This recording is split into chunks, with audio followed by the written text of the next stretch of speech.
sorry, y'all, for all I've done, but I'm not the only one. In a dark place, I told some lies, but I'm not the only one. We all got secrets under the sun.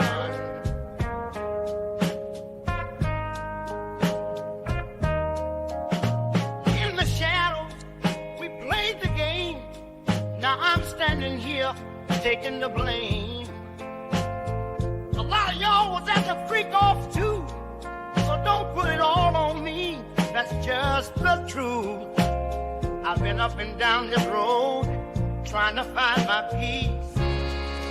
Confessions of a man without a release. Oh, now, hey.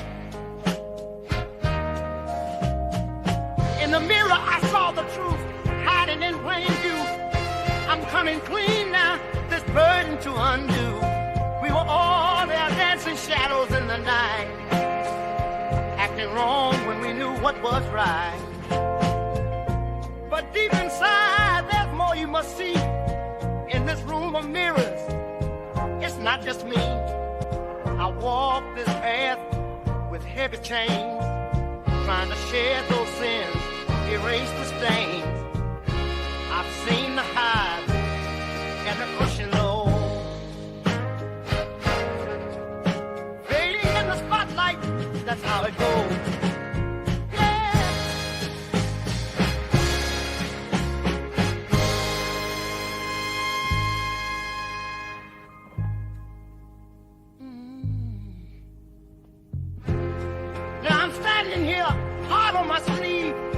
Trying to clear the air, let the demons relieve. Every wrong turn and every mistake led me to this moment, let my soul quake. Plays a part in the shadows deep, lost in the game. These promises to keep. All right, Grand Rising, everyone. Thanks for tuning back in once again to the original Queen Ahmadiyyah Shakur show.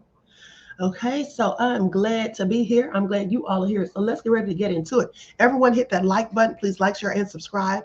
Okay, before we get into it, let's have a brief word from my sponsor at 12 Tribes. Do not buy 12 Tribes on Earth hair growth oil and hair magic elixir unless you want super healthy, gorgeous hair that grows. They have a whole line of amazing hair growth products, including hair growth leave-in conditioner spray, hair growth shampoo, hair growth spray, and hair growth butter. I'm starting to sense a theme here.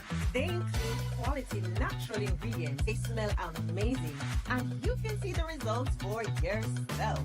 So if you're looking for healthy hair growth for your natural or relaxed hair, try 12 Tribes on Earth today.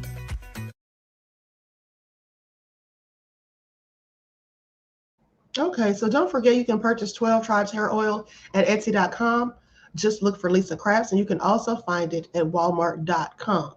Okay, so let's get into it. Hold on, I'm pulling up something real quick. Okay. Let's see who's in here. All right, Chanel's here. Gwendolyn, Latasha, Sandra, Buckhorse DC is in the house. All right, Sheila, Anita Harrell, Jeff ATL, Claudette. All right, let's get into it. Leon, Human Nature. All right, Adrian is here. All right, April, Sierra Linda. Okay, let's get it done. Diddy in Dallas. All right, Alice is here. Everybody hit that like button. Thank you in advance. All right, DJ Big Six is here, and Khalid Harleem, Marjorie. Shout out to everybody in the chat. Everyone tuned into the Queen. I see you, Dragon Lily. Okay, let's get this party started, honey, because y'all know I said I was going to be here at 9:15, and here I am late again. All right. So let's first go to Inner City News and see what they're talking about. You know, Matthew always posts us a video when he first arrives at court. Okay, here we go. Okay, here we are, Matthew Russell Lee, Inner City Press, here at the Southern District of New York Courthouse. Today, Thursday, May 29th, 2025, we're heading in for day 12 of the testimony in U.S. versus Sean Combs. It's raining, but we're heading in. Now, yesterday, they thought they would get to the second graphic victim, Mia, but it didn't happen. And one reason was because of the the motion for a mistrial about the fingerprints. We did that yesterday in a separate vlog. But then in the afternoon, this stylist, the stylist Deontay Nash, his direct, was interesting, very sassy, he called Maureen Comey girl. He said, yes, girl. But the cross took a lot longer. In fact, initially Judge Subramanian said, we'll keep the jury until 4 so that this witness can finish and fly back to California. He had a ticket. Maureen Comey said, we're going to have to rebook him because Xavier Donaldson, who's so far done 3 cross-examinations, and there's a pattern there. If you check the transcripts, it's on Inner City Press, and week 3 on Google Play will be out shortly. Tomorrow is the end of week 3. Xavier Donaldson's cross was hard hitting. He asked him, apparently he found in the 3500 material, which is that the prosecution has to give the defense basically every piece of paper they have about their witnesses. Not long before they testify, but before they testify. And somewhere in those notes was apparently a notation that Maureen Comey noticed either an odor, maybe a certain redness of eye. Anyway, she asked, or he told it. Could be Deontay Nash said it. He said, I didn't say I was high. I said I was smoking. He appeared for his interview with the SDNY prosecutors, high as a kite. I don't know if he flew back to California that day, if he got rebooked. I don't know how much has been spent flying him around. I will say he was an interesting witness. And he's going to continue this morning, pretty soon. In fact, maybe before I put this up. So anyway, that's it. Then Mia, let's be serious. Mia is going to testify. And I think it's going to be a real point in the trial. Let's just put it that way. There's no mistrial granted, and now another victim is taking the stand. So there's that. There's other trials coming up here, and I have to, every time there's a break, All right. Matthew said every time there's a break, he runs around the courthouse. Matthew, you need to start typing on Twitter and giving us the scoop on break, because that's what you're not doing, sir. Okay. So anyway, shout out to Matthew. He does an excellent job. Okay. So let's get started with the rest of the updates so we can get caught up. I'm going to go to CNN first. I'm going to start with CNN and then we'll go back to Matthew and see what he's talking about. Let me see here.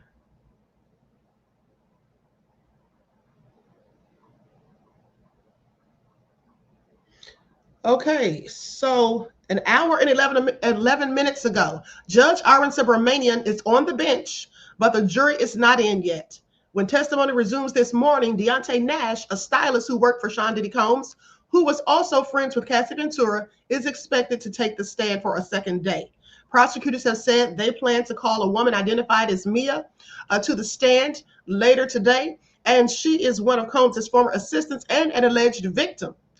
Okay, now Subramanian denied a request from prosecutors to cut the video feed to the overflow courtroom for the duration of her testimony. Prosecutor Madison Smizer asked that only the audio be available in the overflow spaces to protect her anonymity. Okay, so the judge said anyone in an overflow room would be in the main courtroom if there was sufficient space. So the video feed will stay on. I know that's right. The judge has more sense than all of them from the sounds of it. Okay, because why would you cut the feed from the people in the overflow room? Like, that literally makes no sense. Okay, so Deontay Nash, a celebrity stylist and friend of Cassie Ventura, is back on the stand. This is from 40 minutes ago. The jury is now entering. Defense attorney Xavier Donaldson is continuing his cross-examination. 23 minutes ago, Deontay Nash, a celebrity stylist and friend of Cassie Ventura, testified that people who worked for Sean Diddy Combs told him at the time that Ventura and Combs had broken up when she started dating Kid Cudi in 2011. 13 minutes ago, unprompted, Deontay Nash offered that he set up Cassie Ventura with actor Michael B. Jordan while she was on a movie shoot in South Africa in 2015. He says, yes, I did hook her up with Michael B. Jordan. I know where we're going with this, he testified. He's fine, she's fine. I mean, why not? Okay, so Judge Arun Subramanian warned Nash a few times to wait for a question and only answer the question asked. See, he's up there doing too much. He's the one that was cracking all those darn jokes yesterday and calling Maureen Comey a girl. Now, Nash said that Ventura and Sean Diddy Combs broke up while she was in South Africa after she found out Combs was seen in public with Gina at an event. Gina has been described in testimony as an ex-girlfriend of Combs's. Okay, that was 14 minutes ago. 13 minutes ago, defense attorney Xavier Donaldson showed Deontay Nash, a celebrity stylist and friend of Cassie Ventura, a series of text messages he sent Ventura in 2015, around the time that she learned Sean Diddy Combs was with Gina in public. Now, in one text, Nash told Ventura to ignore on the stand. Nash said, "I don't remember the context, but I'm sure we were being antagonized by your client." That's what he said about Diddy. "I'm sure we were being antagonized by your client, so I told her to ignore." Nash testified that Combs was contacting him and Ventura when he heard Ventura was talking to Michael B. Jordan. He also said his close friend Ventura wasn't pressed about Combs' relationship with Gina. Nash said Ventura was mostly upset that Combs was running around with other women and had affected her career. 12 minutes ago, the jury saw a message that Cassie Ventura sent to stylist Deontay Nash in October of 2013, saying that I already said I'm going to ask Puff if I can go, but I've been turning up too much lately, which is true. This is what she said in the message, referring to Sean Diddy Combs' nickname, called him Puff. Nash testified that the phrase turning up too much likely meant going out too much. First of all, he treated Cassie like she was his daughter, like a child. You know, at certain times, like she had to ask him, can she go out? Can she go this place and that? Like, this is all so crazy. 4 minutes ago, defense attorney Xavier Donaldson returned to Deontay Nash's celebrity stylist and friend of Cassie Ventura, returns to testimony about the time in 2013 or 2014 when Ventura told him the videos Sean Diddy Combs was threatening to release showed her with other men. Nash confirmed that even though they had been close since 2008, this was the first time he learned that she was having sex with other men. She kept that part of her life secret from you, Donaldson said. Yes, Nash says. Okay, I don't know where Donaldson's going with this line of questioning. So anyway, like I told you all yesterday, it doesn't seem like it's helping their case. So anyway, 4 minutes ago, celebrity stylist Deontay Nash is back on the stand today, and parts of his testimony have so far been key for the prosecution. This is according to a CNN legal affairs and a commentator, Ariva Martin. Okay, she says Nash, a stylist who worked for Sean Diddy Combs and is also friends with Cassie Ventura, testified that he heard Combs making threats to Ventura after releasing sexually explicit videos of her, something Martin says is very important to part of the prosecution's case. She says the prosecution has to prove that Cassie Ventura was forced, coerced to engage in commercial sex acts. We've heard the defense's claim. Their defense is that, no, she was willingly participating in these freak-offs because she wanted to please Sean Combs and she was in love with him. But this directly contradicts that theory. Nash said yesterday that he was subpoenaed to testify and has so far been a very credible witness who knew both Combs and Ventura. Nash's testimony that he heard Combs threaten to ruin Ventura's career and threaten to withhold the release of her mixtapes if she did not relent, if she did not capitulate to his request to participate in these freak-offs is very compelling, Martin says. Nash also said that he knew, based on conversations he had with Cassie Ventura, that she often did not want to participate in these freak-offs, but yet felt compelled to do so. Martin suspects that when time comes for the defense to put their case on, they'll continue to hear even more from Combs' side, that Ventura was able to make her own decisions and that contrary to being coerced into these sex acts, that she did so as a willing participant. Well, we're going to wait to hear what Maya has to say. Now, this is going to be the third assistant. No, actually the fourth. Because we had David James, George Kaplan, Capricorn Clark, and now we're going to have Maya. So this is another one of Diddy's assistants. Okay, so they're all so far saying just about the same thing, basically. Okay, so now let's go to Inner City Press. 8 minutes ago, Nash is on the stand. Okay, Nash says, no, I told them that he would tape her on her phone. Donaldson says, isn't it true? She said videos were from her phone. Nash said he would record her on her phone. I stand firm on that. Donaldson said, you say Mr. Combs said you won't do this one thing for me. He says, yes. Donaldson says, you said that Mr. Combs pointing, you said you saw Mr. Combs pointing in Cassie's face in the Blid Dragon. I don't know if that's a typo. Anyway, right? But you never told the government, right? The first time you said it is at trial. Nash said, I guess so. I gave them very little by phone. She said she didn't want to go. Okay, so apparently he was trying to get Cassie to go somewhere and she didn't want to go. Donaldson then says, you helped pick her clothes for court? Nash said she couldn't fit anything. She needed clothes. Donaldson said for pregnancy? Nash said, right. See, here's what he's doing. I want you all to pay attention because I told you all this yesterday. What Donaldson is doing, what he's doing is he's trying to get more intel and he's trying to expose this to the jury without saying so. He's trying to expose to the jury that this man has been in constant communications with Cassie and therefore trying to make it seem as though he may have a reason to, say certain things. That's what it sounded like to me. Okay, that's what it sounded like to me because he keeps going back to Cassie. And now he's talking about you helped her pick out her clothes for court. So that just shows they're really close and they have been talking as of late, like I pointed out yesterday. Okay, so anyway, he says for her pregnancy, he says, right. Donaldson then says on that Friday after she finished, she called you and said, I'm done. Nash said it wasn't like that, but she called him nonetheless. Donaldson said, did you get Cassie super high? Nash says, what? No, I didn't.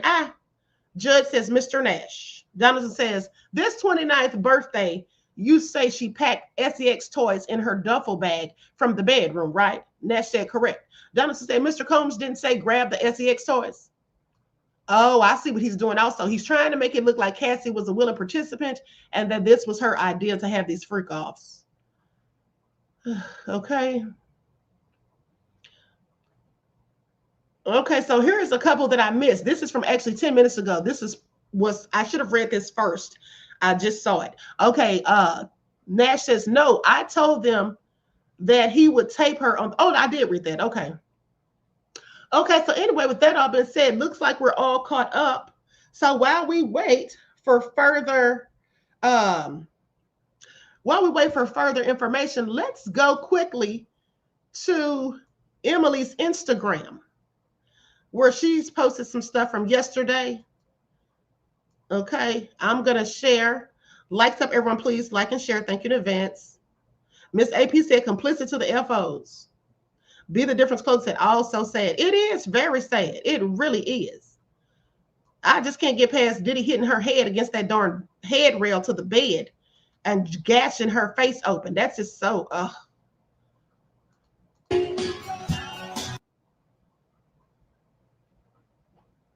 Okay, so there you see Miss Janice Combs. I had to mute it because they're playing music, honey. Can't get any strikes.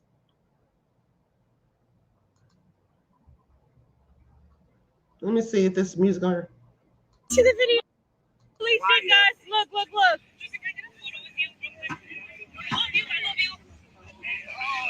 You guys look cute together. Oh my God, she's What a groupie, honey. Don't be telling me who look cute if you ain't. What are you celebrating? I'm celebrating that I kissed Justin Combs on the cheek. Girl, bye. So today, Cassie's former stylist that worked at Bad Boy, Deontay Nash, took the stand, and he was full of jokes. When they asked him, how are you today? He said, blessed. What else did he say? Oh, he called Rob Holiday a quote-unquote low-budget producer. When the defense attorney asked, what do you mean by that? Like he doesn't make a lot of money or he's whack? He goes, all of the above. Then they just asked him, so did you ever participate in any criminal activities with Mr. Combs? And he goes, yeah. He also admitted that he got high before he met with the prosecutors at one of the meetings. And then Maureen Comey said, why don't you go home when you have a clearer mind? So today, Cassie. Honey, let me tell you something. You all know he is a piece of work. Okay, you know he's a piece of work because why would you go to the feds of all people? You're going to the feds to conduct an interview and you're high as hell, sir, smelling like weed. This is all crazy, honey. They had to send his behind home. Deontay Nash, personal stylist of Cassie Ventura, now Cassie Fine, as he made it very clear on the stand today, said that one time he remembers Diddy threatening to release all of the freak-off sex tapes and that Cassie was in tears. And Deontay said to Cassie, girl, let him release the tapes. He's on them too. And then Cassie was like, no, he's not on the tapes. Like, it's me having sex with other guys. And Diddy apparently, according to Nash, said that he was going to release these freak-off tapes on a schedule, send them to her parents' work, and threaten to get her parents fired. And that's what made Cassie so upset. Obviously, Diddy didn't end up doing that, but that was one of the stories that Nash told today in court. He also said that one time during Cassie's 29th birthday party, they were all hanging out, but then at the end of the night, Diddy wanted to have a freak-off. And he's like, I do everything for you, and you can't just do this one thing for me. So then Cassie went and got her black duffel bag, started packing the sex toys and the cash, and they proceeded to go to a freak off, allegedly. Emily Hagan reporting live from the courthouse. Donald Trump just reduced the sentence for Larry Hoover. He also said one time Diddy came to his house. Donald Trump. Hold on, I want to hear this, you guys, because they said Trump commuted Larry Hoover's sentence. Did you all hear that after 52 years? Trump just reduced the sentence for Larry Hoover. Drake and Ye have been trying to free Larry Hoover for a long time. Now I want to see Joe Exotic free next. I can only imagine Joe Exotic right now. He must be. He also said one time Diddy came to his house looking for Cassie, and he was looking everywhere. Like, he was literally looking around, looking in the closet, and then he was looking in the oven, and he goes, and I don't know why he was looking in the oven. So Diddy thought maybe Cassie was hiding from him in the oven. That was pretty crazy. He also said one time Diddy came to his house looking for Cassie. Okay, you all remember I told you all that yesterday, honey. I said, Diddy is a darn fool. Why are you looking for her in the darn oven? Okay. That's all from Emily. And that is all from Emily. Okay, so now let's go to Diddy's trial recap. No, first let's go to the Stylist testimony. Likes up, everyone. Please don't forget to like and share. Thank you in advance. I'm going to share the screen.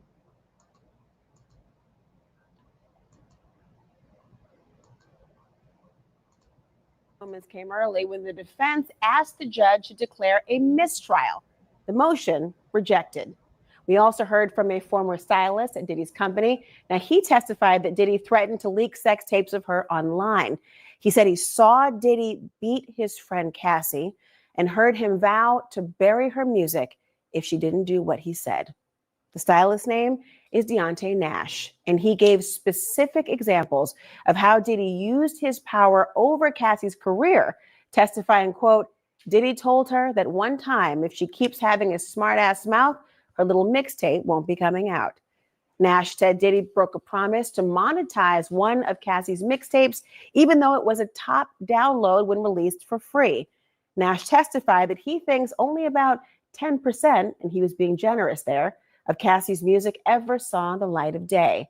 But while Diddy was allegedly holding back her songs, Nash said Diddy was threatening to expose her sex tapes. He testified about one incident when Diddy pushed Cassie out of her apartment.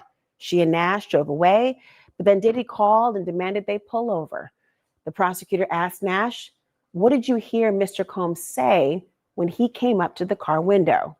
Nash answers that she effed up and that he was going to put her sex tapes on the internet. He was going to release them on schedule, that he was going to first start by sending them to her parents' jobs, and he was going to get them fired. Nash told Cassie to let Diddy release the tapes because he'd be on them too. The prosecutor asked, how did Cassie respond when you said that Puff was on the videos as well? Well, she said that he wasn't on the videos, that it was him taping her with other guys. And Nash testified that Cassie told him she didn't want to have sex with the other men, but she did it because Diddy wanted her to. Nash's testimony wasn't the only big moment in court today. Even before lunch, the defense pushed the judge to declare a mistrial. Why? Well, the defense was not happy with the prosecution for questioning an arson investigator when the witness told the jury that fingerprint evidence from Kid Cudi's home was destroyed without his authorization. The defense argued the prosecution was suggesting that Diddy was somehow responsible for destroying it, and that intimation would not be enough to unring the bell. The judge denied the mistrial motion, but told the jury to ignore the testimony. One of Diddy's lawyers told the judge, there is no way to unring this bell. One thing that we're going to hear about from Wagmeister on the testimony of Deontay Nash was about how this element of control, right? They need to talk about the control because, you know, for sex trafficking cases, you got to have this coercion, this fraud, these threats. Jennifer, there was a moment throughout the testimony where he talked about Diddy's control over Cassidy. Did they move the needle though? They did. I actually thought they had a good day today because she testified, of course, that she did feel coerced. And there has been a series of witnesses who were corroborating her in certain respects. But this witness I thought was really powerful because he got down to specifics that she was told that her music wouldn't come out, that her career would be stalled, that she was told that the sex tapes would be released. It would ruin her reputation. So this control is not just a vague thing. It's like a concrete thing. These are the specific ways in which I saw him controlling her. I thought that was very powerful. I mean, you agree? Yeah, and I also think, look, he corroborated the physical violence, but it was a step further than that. He talked about times when Deontay saw Diddy come to find Cassie with like 5 or 6 of these security guards that we've heard so much about. The intimidation factor, that she was being beaten, that she was trying to hide from him, and he was hunting her down and finding her. So that speaks to this element of coercion, force, fraud, and coercion, which is in the sex trafficking statute, that she was living under this threat during this period of time. And to me, that really moved the needle on that aspect of the case. He was talking about that, right? I mean, he was describing how, I mean, just to paraphrase, she had nowhere to run. She tried to go to a hotel. And she was supposed to call Deontay on the phone when she got to the safe house, this hotel. When she called, Diddy saw the phone and saw the hotel pop up. They then went to the hotel and told him to go get her. I mean, at one point she describes even perhaps taking drastic steps. Yes, and you know, now that my mic is working, I can read you part of this direct testimony from Deontay Nash, which is actually talking about that instance that you're referencing, Laura, but before. So he speaks about how Diddy shows up to his home and starts searching for Cassie. Here's what he said, quote, Puff came in and he was like, where the F is she? He started looking all around my house, in the closets. He went in the oven.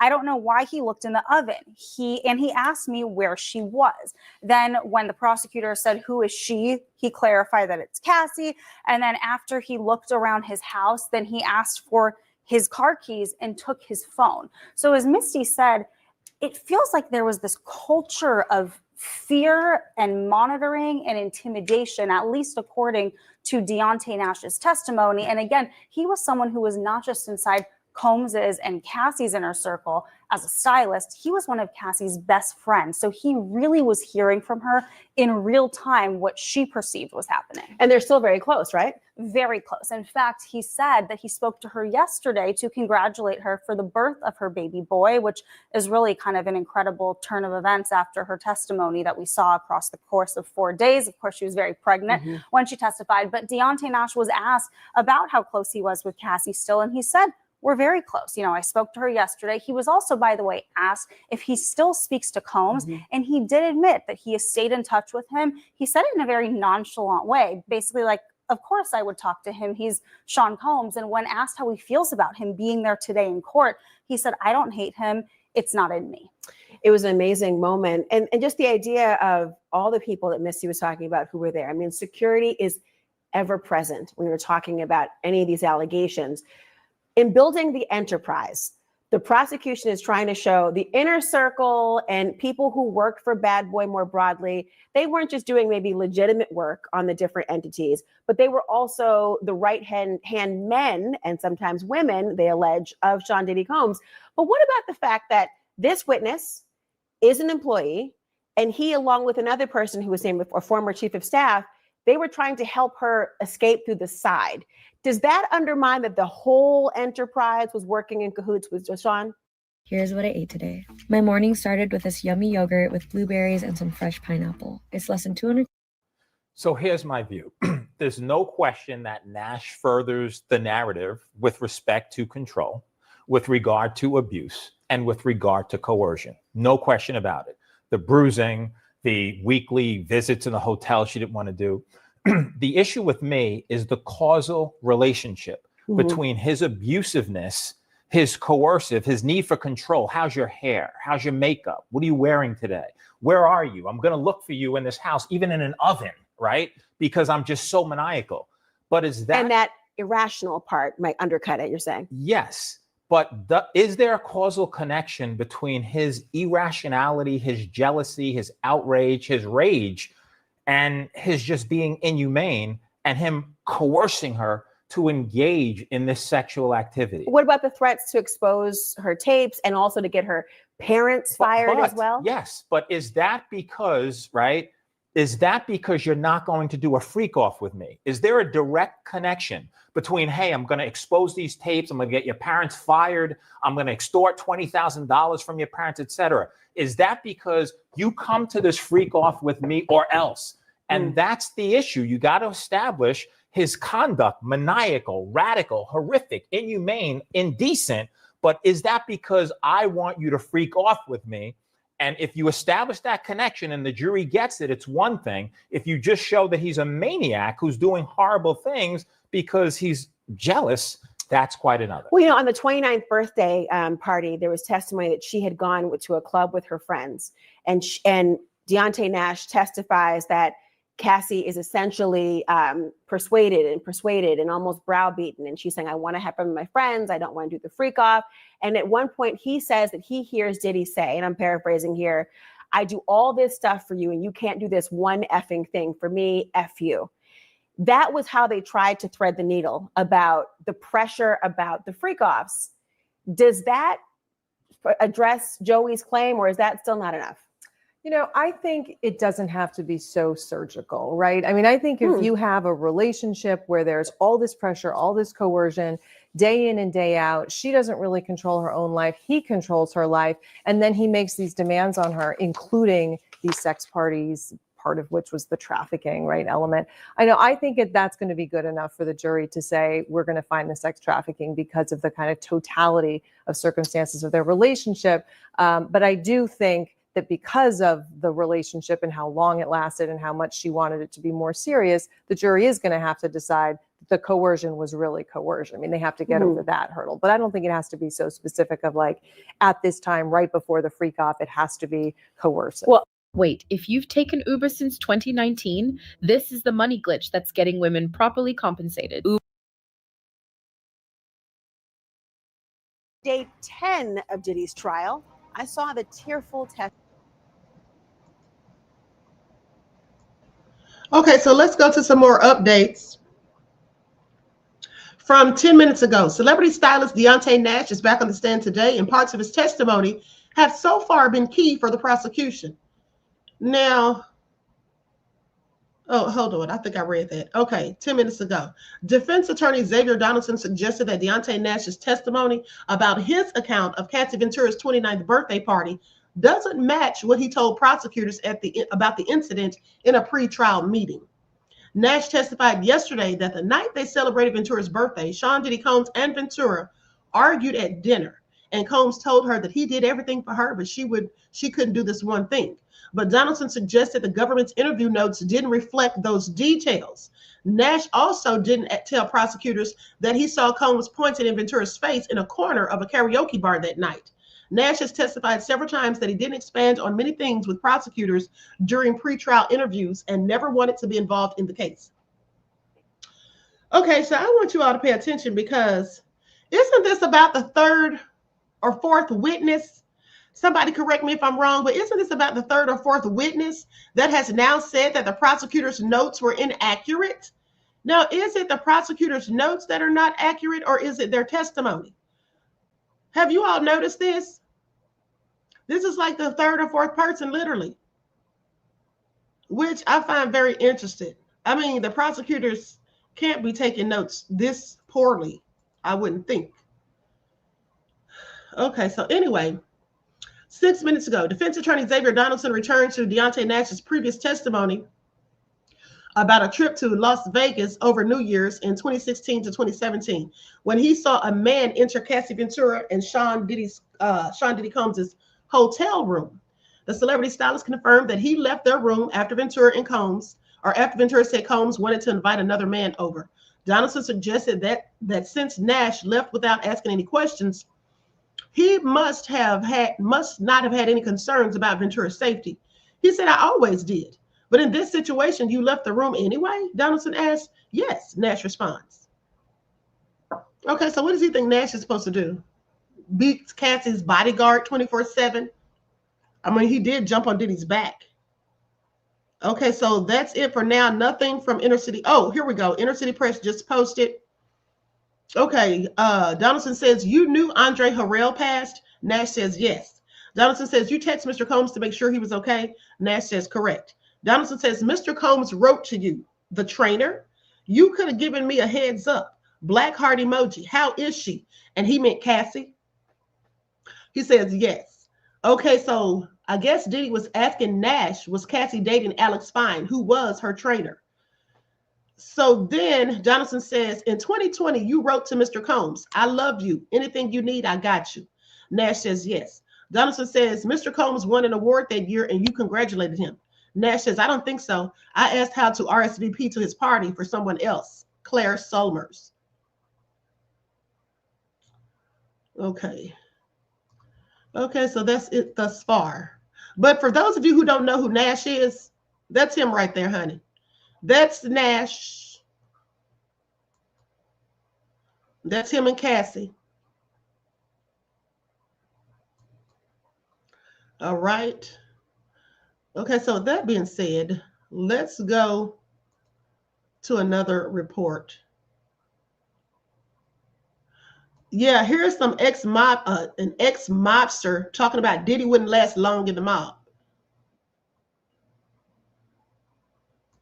I don't know, because Diddy sounds like he operates just like the mob, if you ask me. That's why he's hit with a RICO now. Okay, here we go.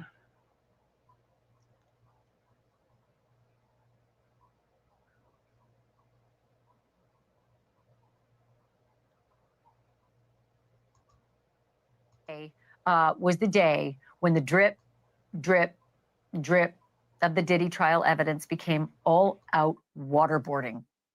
And wouldn't you know it, it came from a celebrity stylist who sashayed his way up onto the witness stand.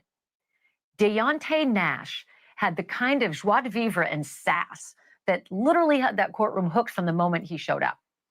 Apart from being right out of central casting, Nash hammered nails into Diddy's coffin today, one after the other, by testifying about things that line up squarely with racketeering. If you think the trial so far has been all about domestic abuse and not about the charges that Diddy's actually facing, like sex trafficking and racketeering, this stylist, Deontay Nash, his tour on the witness stand might just change your mind. Look, it is no secret that Diddy was violent, abhorrent, disgusting. We all saw what he did to Cassie on video. He admitted to it himself, but he's not charged with assault. And Deontay Nash testified about things that went way beyond violence and went straight to the heart of the prosecution's case: force, fraud, coercion. He told the jury that he actually witnessed Sean Combs regularly beating and threatening his girlfriend, Cassie Ventura, and that he would threaten to release the sex tapes of her, that he would use those sex tapes to get her parents fired from their jobs, and that he, Diddy, as head of Bad Boy Records, would refuse to release her music if Cassie didn't do as he said all the time.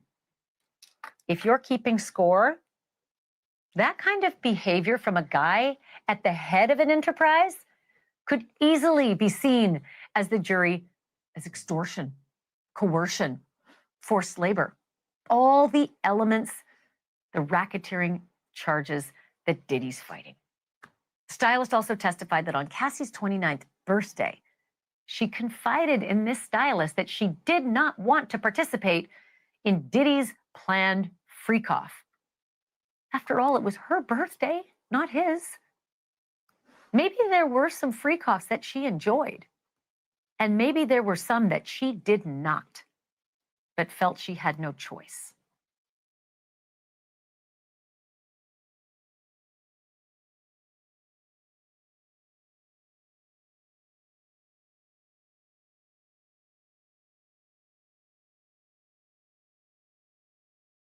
Hold on, beloveds. I didn't mean to do that. Hold on. I'm here clicking on the wrong thing. Hold on. Let me go back to it.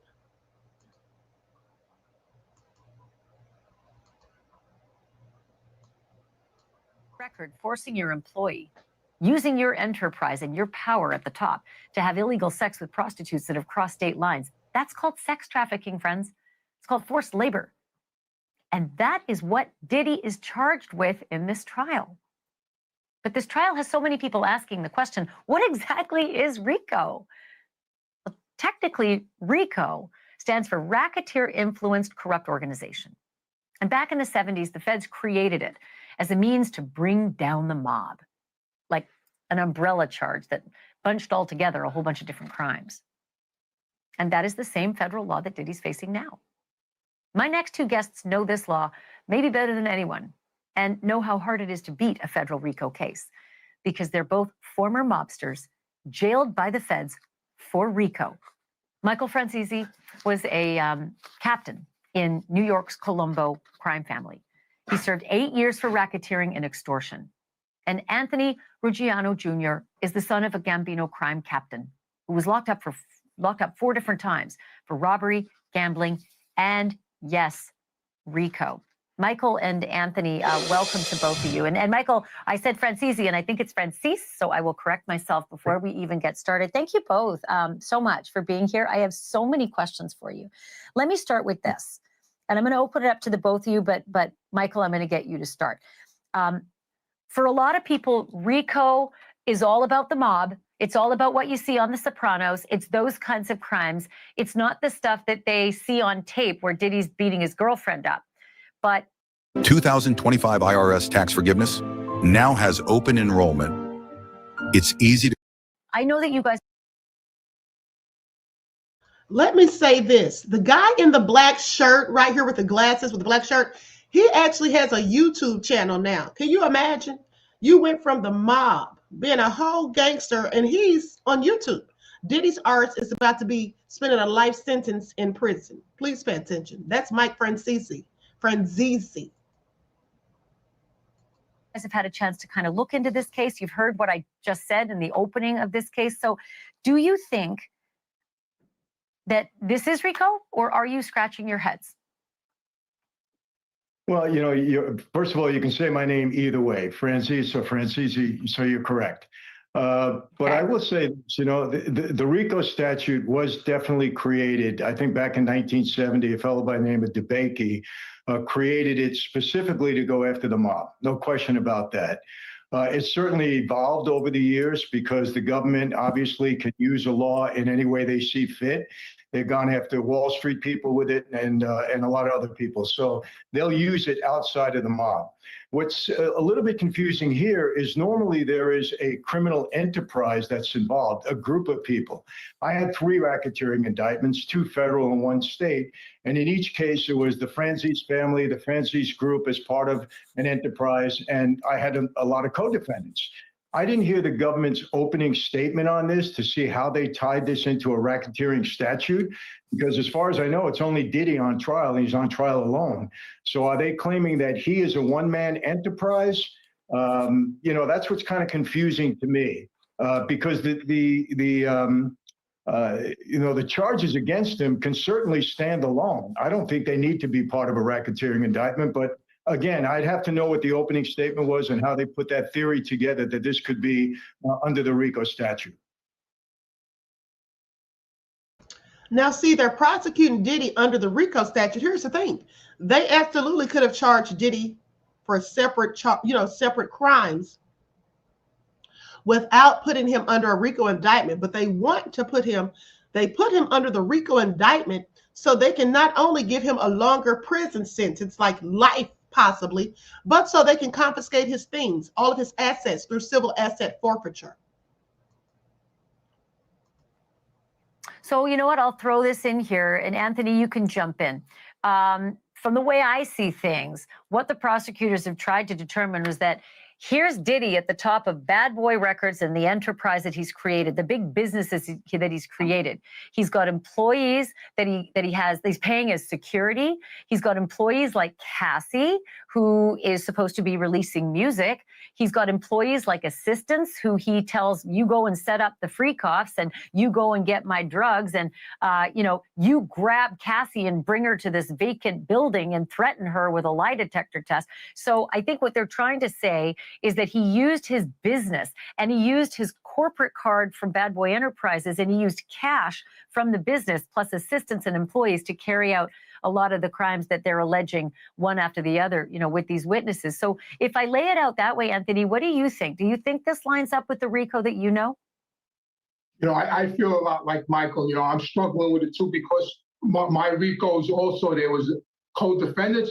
I read his indictment. I started reading his indictment today, and his business is the enterprise, and the people that worked for him were part of the conspiracy. So maybe they're unindicted co-conspirators and they got immunity because, like Michael said. Okay, isn't that exactly what I told you all, beloveds, that these people are unindicted co-conspirators and they've all been granted immunity? That's why he's in the RICO by himself. Just remember, you heard it here first. On my indictment, it said the United States of America versus, and then there was 8 names. And we all conspired to commit crimes. Diddy's alone. Who did he conspire with? Did he conspire by himself? Did he extort people? Yes, he did. Did he kidnap people? He held them against his will? Yes, he did. He brought people across state lines, which is a federal offense. But to be a RICO just on him, it's hard for me to understand how that happens. Yeah, and I do think that, listen, we got weeks and weeks left of just the prosecutor's case, but already we've seen one of the assistants who said he got immunity. And my feeling is that his second in command, Christina Courtroom, either she's going to plead the fifth or she's going to have been offered immunity or use immunity for her testimony. I do think you're right. It's kind of confusing without the conspirators, but my feeling is that right now, to get the testimony against the guy at the top, they may be offering them immunity. But like I said, we still have to find that out. I got this question for you, Michael. I opened the show by saying that I felt sad by sitting through a lot of today's testimony because this stylist, he just went over instance after instance of just vicious beating and control that Diddy had allegedly over Cassie, things he saw firsthand. Things that he even tried to step in and stop by jumping on Diddy's back. Blood coming down Cassie's face during one of the beatings that Diddy allegedly turns around and says, look what you all made me do. And I wondered about a guy like that. Now that this is all coming out in the public, if Diddy's convicted, this is not the kind of behavior that I used to hear about with the mob. They beat up and killed guys, but they didn't beat up and kill girls all the time. Do you see a big difference here with the kind of behavior Diddy's accused of doing? I want to hear the answer to that question. I'll bet it's no. Okay, but before we finish that, let's get into the last of these, the most current updates. 6 minutes ago, this is from CNN. Deontay Nash, a celebrity stylist and friend of Cassie Ventura, testified that he stopped working with Sean Diddy Combs in 2018, but they still kept in touch afterwards. He says, I've never spoken to Mr. Combs and he hasn't asked about Cassie. The jury saw messages between Nash and Combs from January of 2019. Nash messaged Combs that he was sending love and Combs responded, yeah, right. We was fam, Combs said, adding that he was disappointed. Combs then referenced the trainer, an apparent reference to Alex Fine, Ventura's current husband, who was formerly her personal trainer. On a real note, how is she? Make sure she's all right. That's what Combs said in the message. Okay, as if he's concerned. So then 2 minutes ago, defense attorney Xavier Donaldson has wrapped up cross-exam of Deontay Nash, the celebrity stylist. Prosecutor Maureen Comey briefly addressed Nash on redirect, asking why he was always concerned for Ventura, even though there were times when she was happy with Sean Combs. He said, I can't go from happy to chaotic in a split second. That's what Nash said. Or he said it can go. It can go from happy to chaotic in a split second, he said. The stylist said that he had seen it happen in front of him and clarified that by chaotic, he meant Combs acting violent. Now his testimony has ended. Okay, so it looks like Mia's going to be coming up. 3 minutes ago, prosecutors have called a witness identified as Maya to the stand. I keep saying Mia. Prosecutor Madison Smizer will question her.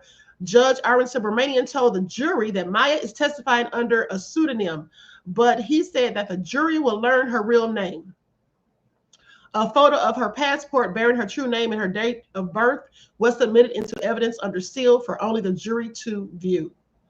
All right, let me see if you have anything from Inner City Press. So 5 minutes ago, Inner City Press reports that judge says the next witness will use a pseudonym. There is to be no recording. Witness comes in. Okay, AUSA says, how do you wish to be identified? She says, Maya, M-I-A. AUSA says, don't show this exhibit. What is it? She says, my passport. 3 minutes ago, AUSA says, show it for the jury only. Brian Steele says, I would like to see it too. AUSA says, where are you from? Maya says, Virginia Beach, Virginia. AUSA says, who is this? Maya says, Sean Combs. AUSA says, what did you call him? She says, Puff. I work for him as a personal assistant. All right, honey, I can't wait to hear this testimony. Then AUSA says, was he violent to you? She says, yes. He's thrown things at me. He's thrown me against the wall, into a pool, ice bucket on my head, slammed my arms into a door, and he actually assaulted me. Ooh, honey, Diddy, you are a hot mess. AUSA said, Essie actually assaulted you more than once? She says, more than once. Ooh, Diddy, you going down, honey. This is all the nails in his coffin. Do you all hear this? Compared to the behavior of mobsters. Why doesn't everyone get a 6 or 7 figure payout after a car accident? Oh, absolutely. Let me say this. I always take the position, someone's innocent until proven guilty. That's just my position all the time. However, we have seen certain things. I think everybody has seen the hotel video where he was obviously beating her up. And the testimony has been absolutely despicable. And nobody in my former life would ever approve of something like that. And I think Anthony will vouch for that. We didn't beat up women. We didn't do things like that. We were taught to respect women in a big way, especially our families. So, in our life, if you violated another made man's wife, daughter, sister, mother, you're in a lot of trouble. So we didn't stand for that in any way, shape, or form. And like I said, the acts that are being described here are disgusting, despicable. If somebody like that was in our former life, he wouldn't last, quite honestly. And again, I would love to hear, I believe that the defense is going to attack the RICO statute here. You said, possibly there are witnesses that have been given immunity. Not possibly, 100%. I mean, that's how government builds cases. They go after people, they get them to cooperate, and they give them immunity. So like Anthony said, there's probably several unindicted co-conspirators here that all decided, hey, we're not going to take the fall. We're going to cooperate. We're going to testify, and that's why they weren't indicted. So I would believe that when Anthony said that, they're going to use the theory that you said, that the whole, Bad Boy Records was a criminal enterprise. He was at the top of it. He used these other people to implement his criminal schemes, and that's how they charged him with RICO. But these acts are just, the real question is, how did this go on for 20 years? 20 years this was going on. A guy as high profile as that, and I've said this before, and nobody gets charged for it. It's allowed to continue for 20 years. There's no question that people knew that this was going on. There were high profile people involved. How does something like this go on for 20 years? Anthony, in our former life, this wouldn't last a year. People would be down in. Definitely. Yeah, you know what, Anthony, I'm gonna get you to dovetail on that because I want to know if Diddy's convicted and he ends up spending the rest of his life in a federal prison, given what we know now, the filth of his behavior, the absolute filth of his behavior when it came to how he treats women. One woman, absolutely. The others, so far, it's just an accusation. How will he fare behind bars? Well, I have two scenarios. If the BOP buries him in like a Marion or you know, the Supermax in Colorado, he'll do a terrible bid. But if he goes to, my opinion, if he goes to a regular federal prison, he's going to be fine because the kids there, the people there, he has a lot of money. He's still, you know, he's in the music business. Everybody wants to be a hip hop artist. He's going to do fine in prison. He's going to do a good bit. He's got a ton of money, and he's going to do fine in prison unless the BOP buries him in a Supermax. That's the only way he's going to have issues. Other than that, I don't think he's going to have a problem with a certain group of people. Maybe mob guys might shun him. I'm sure people might throw, you know, innuendos at him. He might have a fight or two, but overall, I think he's going to do fine in there because of who he is and all his money. Just like Madoff did fine in there and all these other criminals. Tell me why you think he would have a tougher time at a Supermax. What would be the difference, and what would that tougher time look like? He'll be isolated. You get an hour a day. You know, he'll be locked in a cell 23 hours a day. He'll have no rep. He'll have no contact to the outside world. He'll have nobody to talk to. He'll be just alone, isolated. And that's, you know, that's hard on a person to be isolated like that. But you know what? Maybe if you got a target on your back because of the way you allegedly used women as punching bags for 20 years, maybe it would be better to be isolated than the alternative.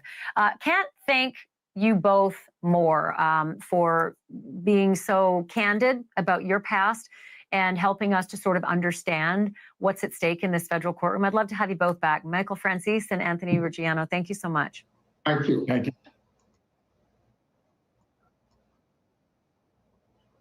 All right, so you all heard that, honey. Let me tell you all something.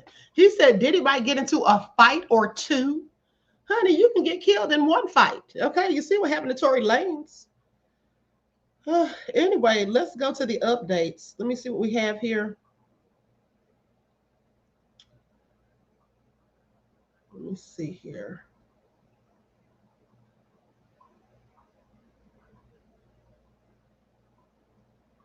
Okay. 3 minutes ago, Maya, one of Sean Diddy Combs' former assistants and alleged victim, testified that she worked for Combs in two roles, personal assistant and director of development and acquisitions for Revolt Films. Maya described the work environment with Combs as chaotic and toxic. Now, that's important because Deontay Nash just described it as chaotic as well. He said it could go from happy to chaotic in like a split second. So 1 minute ago, Maya, a former assistant of Sean Diddy Combs, who is testifying under a pseudonym, listed several ways that she said Combs has been violent with her. He's thrown things at me. He's thrown things against the wall. He's thrown me into a pool. He's thrown a bucket of ice on my head. She said that Combs also assaulted her on more than one occasion. Now, that was from CNN. Okay, so let's see if there's anything else from the inner city press. Okay, so AUSA says, how did Mr. Combs hire you?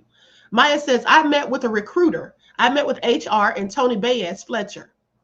AUSA says, did Mr. Combs interview you? Maya says, he at his apartment. He was on the phone wearing his underwear. The HR lady left. First of all, why would he have his underwear on? So trifling, honey. Okay, AUSA said, did he put on clothes? She said, yes. This sounds like Harvey Weinstein. Do you all remember when one of the women testified against Harvey Weinstein saying that he had on his bathrobe with nothing under it when she showed up for an interview? First of all, why am I doing a darn interview at your house? Okay, or your hotel room, honey. Okay, and not an office. This is all so nefarious. But anyway, AUSA says, did you get the job? She says, yes, I was excited. AUSA says, how much did you expect to work? She says, a lot, but I didn't fully understand. AUSA says, how much were you paid? She says, $50,000. AUSA says, what did you do on your first day? Maya says, HR told me that I was on trial for 2 weeks. Okay, so like a 2-week probationary period, obviously. Okay, AUSA says, where did you start? Maya says, his Alpine, New Jersey house. I was there all day. AUSA says, then where? Maya says, back to the office for a few hours more. Then I was told Puff wanted me to come to the studio. AUSA says, how long were you there? Until 1 p.m. the next day. Ugh, not the next day, honey. Okay, so that's all for now. DJ Big Six said people can just say whatever. Honey, I don't think these people are lying on Diddy because all of these people are almost saying the same thing, word for word. They all say they've been beaten or assaulted by Diddy with him throwing things at them, calling them nasty names. They say it was chaotic. These people are all corroborating each other as far as I'm concerned. Diddy needs to go straight to hell. And let me tell y'all something. At the end of the day, you know, this is nothing but Diddy's karma. Because just think about this. Okay, Diddy, in my opinion, had someone take out Tupac and Biggie, but I'm focused on Tupac. So had someone take out Tupac. Now, all these years, 30 years at least, Diddy has been able to thrive. He's been able to accumulate wealth and assets. He's become a whole billionaire, became the toast of the town, had the keys to the city in both Florida and New York. Okay, he has won Lifetime Achievement Awards. He is the damn devil. This is what he gets. This is exactly what he gets while Tupac has been in a grave. Okay, who knows what he could have accomplished had he been allowed to live his life, okay, and see 30 more years. Diddy is the damn devil, and I hope he goes to jail or to prison for the rest of his rotten ass life.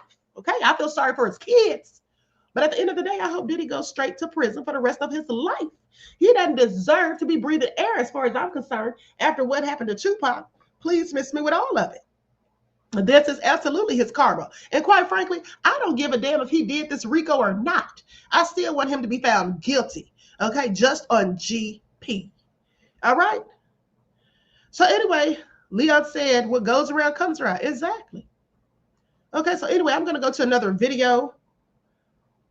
And you know, have you all been listening to what's been going on with Halle Bailey? Halle Bailey's little boyfriend or ex-boyfriend, honey, that fool sounds like a little Diddy. Okay, he sounds like a little Diddy. Have you all heard about that? Have you all heard about that? I find it all interesting. Hold on, I'm about to put somebody out of my damn chat for talking slick. Carlos Jones said, what's your favorite Tupac song? You sound so damn stupid. Fool, I knew Tupac in real life, and I don't have to sit here and prove anything to your dumb ass, okay, by naming my favorite Tupac song, all of them. How about that? Okay, how stupid could you be? Did he really say, first of all, even if you weren't a Tupac fan, you should know one of Tupac's songs, okay? Please sit down somewhere, okay? And since you want to be a little smart ass, I'm putting your ass right up out of here. Don't try me about no Tupac or no 50 Cent, specifically Tupac. All right, there you go. Nice seeing you, itch. Okay, so now with that all being said, let me see where to go here. Yeah, so I was telling you all about Halle Bailey. Now, once in the chat, if you all have heard about how this guy, okay, D Major says everybody knows at least one Tupac song. Exactly. How damn stupid was he? Talking about like you really cared about Tupac. I cared enough about him to put your ass out of my chat with your silly self. Okay? Don't get me started, honey.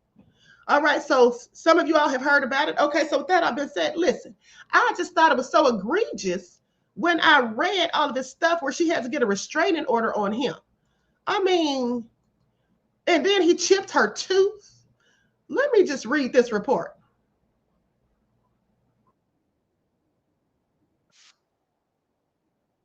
Okay, so now listen to this.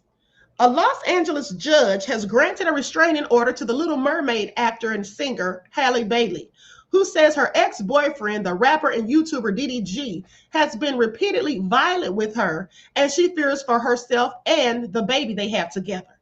The judge on Tuesday ordered Diddy G, whose real name is Daryl Dwayne Granberry Jr., okay, to stay away from Bailey and her 17-month-old son, Halo, with a June 6th hearing.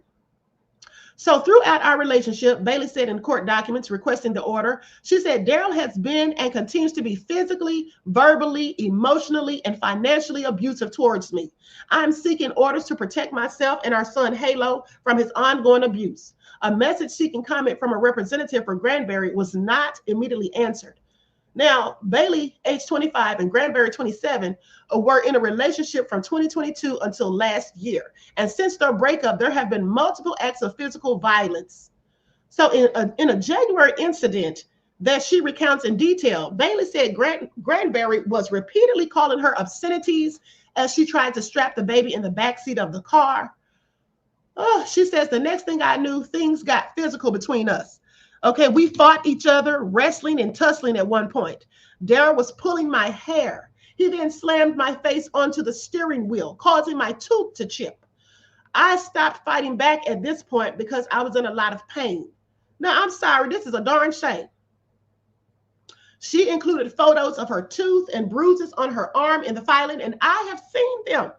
Okay, now in March, she said Granberry entered her home when she wasn't there and texted her a photo of her bed, along with a threatening message suggesting that she was having sex with other men. A few days later, she said he berated her when she did not want to send their sick baby on a visit with him, and smashed the Ring camera on her porch when he realized it was recording the confrontation. She said that when she called a relative for help, he took her phone and got into his car, slamming the door as she was holding the baby. Bailey filed a police report on the incident. Let me tell y'all something. Honey, this is all so crazy. She also asked that Granberry be ordered to stop using his streaming platform on Twitch and YouTube to turn his followers against her. I think he has over 7 million followers. Okay, now whenever he wishes to cause upset, he starts bad-mouthing me to his several millions of fans. He claims I'm withholding our son and that I am with other men, and as a result, I then receive threats and hate on social media. Granberry was also ordered not to possess any weapons. The judge can extend the order for up to 5 years at the June 6th hearing.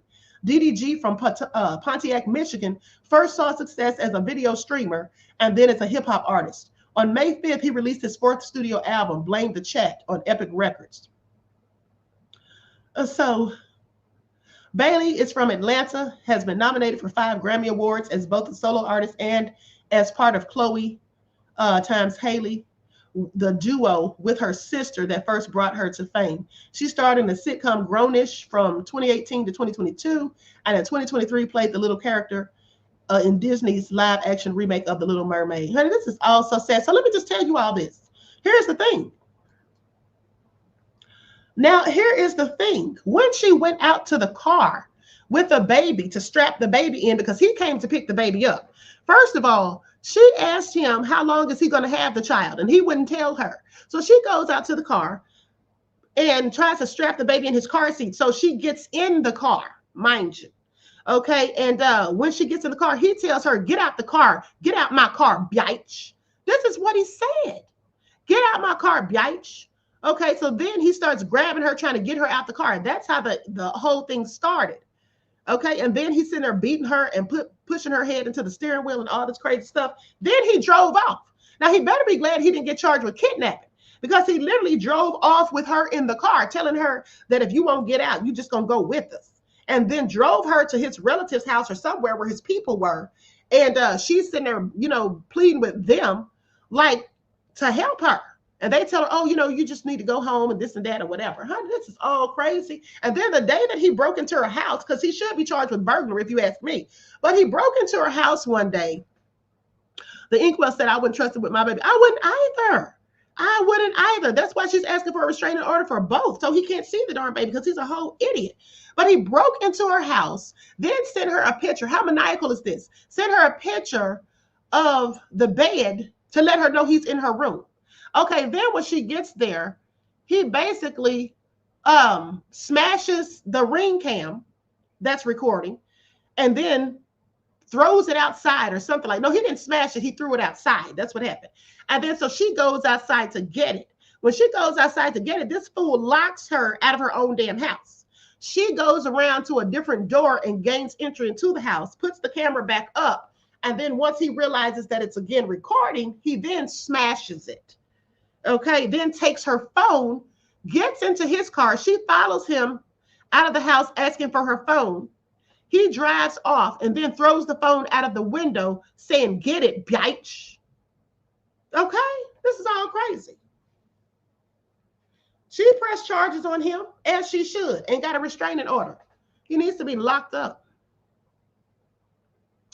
Okay, so anyway, 4 minutes ago, A former assistant to Sean Diddy Combs, who is testifying today in his trafficking trial, says that she was about 25 or 26 when she first applied to work for Combs. As part of the interview process, the woman who is testifying today under the pseudonym Maya went to Combs' apartment to meet with him with the head of human resources. She testified that Combs answered the door in his underwear and the head of HR introduced them and then left. Maya said he later put more clothes on.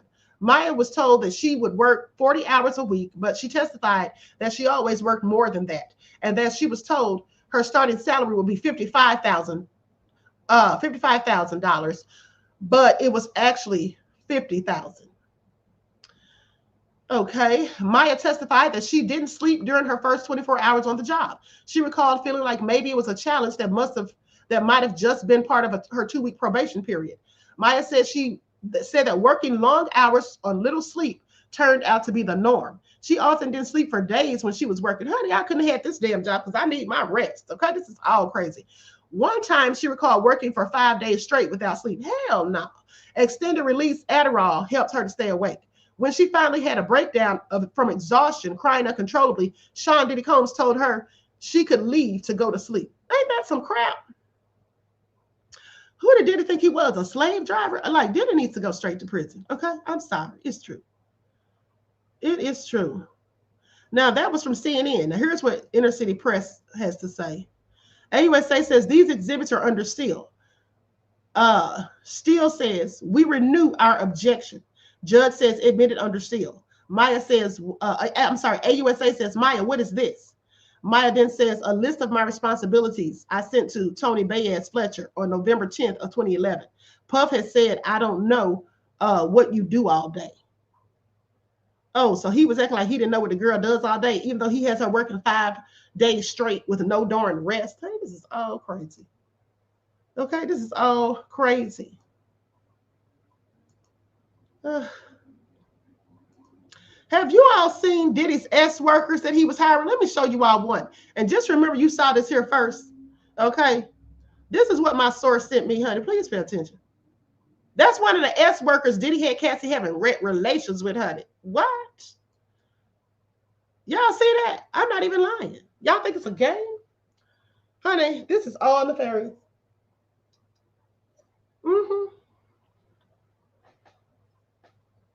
That's one of the workers. Of course, now he's gotten old, or shall I say older. Here's a better picture of him when he was younger. Okay, I guess that's why they picked him. But honey, you went from that to this. All nefarious, as far as I'm concerned. But anyway, I digress.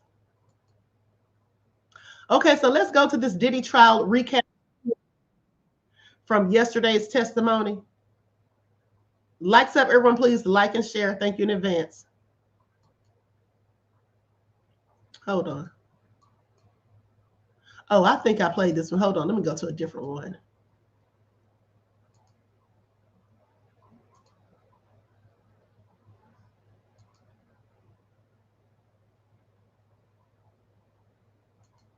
Hold on, beloveds.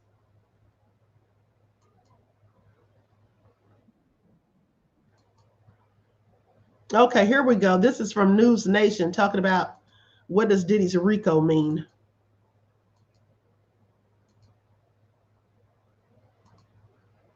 Was the day when the drip, drip, drip of the Diddy trial evidence became all-out waterboarding. And wouldn't you know it, it came from a celebrity stylist who... Hold on. We already saw this. My bad. Hold on.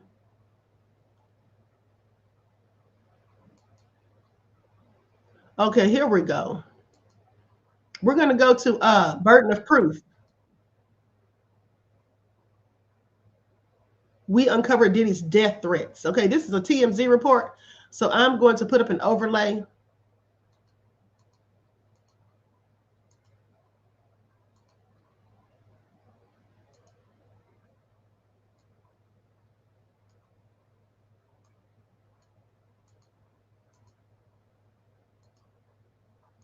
Diddy found out that she previously had worked for Death Row Records.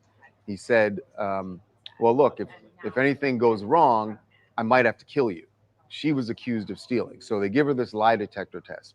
And the person who was giving her the lie detector test said, this is, wow. She says this is her testimony. The examiner said, if you fail, they're going to throw you into the East River. So day 10 of testimony in the Diddy trial. Before we get to the testimony, one of the things we got to talk about, maybe the bigger story overall, not for the trial so much, but the star witness, Cassie Ventura. We broke a story this morning that she was in a hospital in New York City in the labor unit. We don't know yet if she has actually given birth. This was about the right time from what we had been told. She was actually, her due date was sometime last week. And we know that the judge, when she was testifying that week, said, we can absolutely not bring her back beyond these 5 days. And we know that that was because there were concerns she would go into labor in court, and that would really throw things off.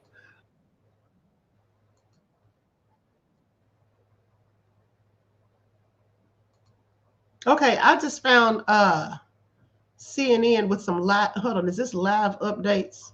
Yeah, this is live updates, started 2 hours ago. Okay, so let's go to that.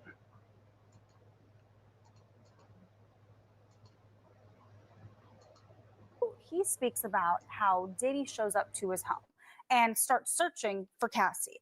Here's what he said, quote, Puff came in and he was like, where the F is she? He started looking all around my house, in the closets. He went in the oven. I don't know why he looked in the oven. He asked me where she was. Then when the prosecutor said, who is she? He clarified that it's Cassie. And then after he looked around his house, then he asked for his car keys and took his phone. So as Misty said, it feels like there was this culture of fear and monitoring and intimidation.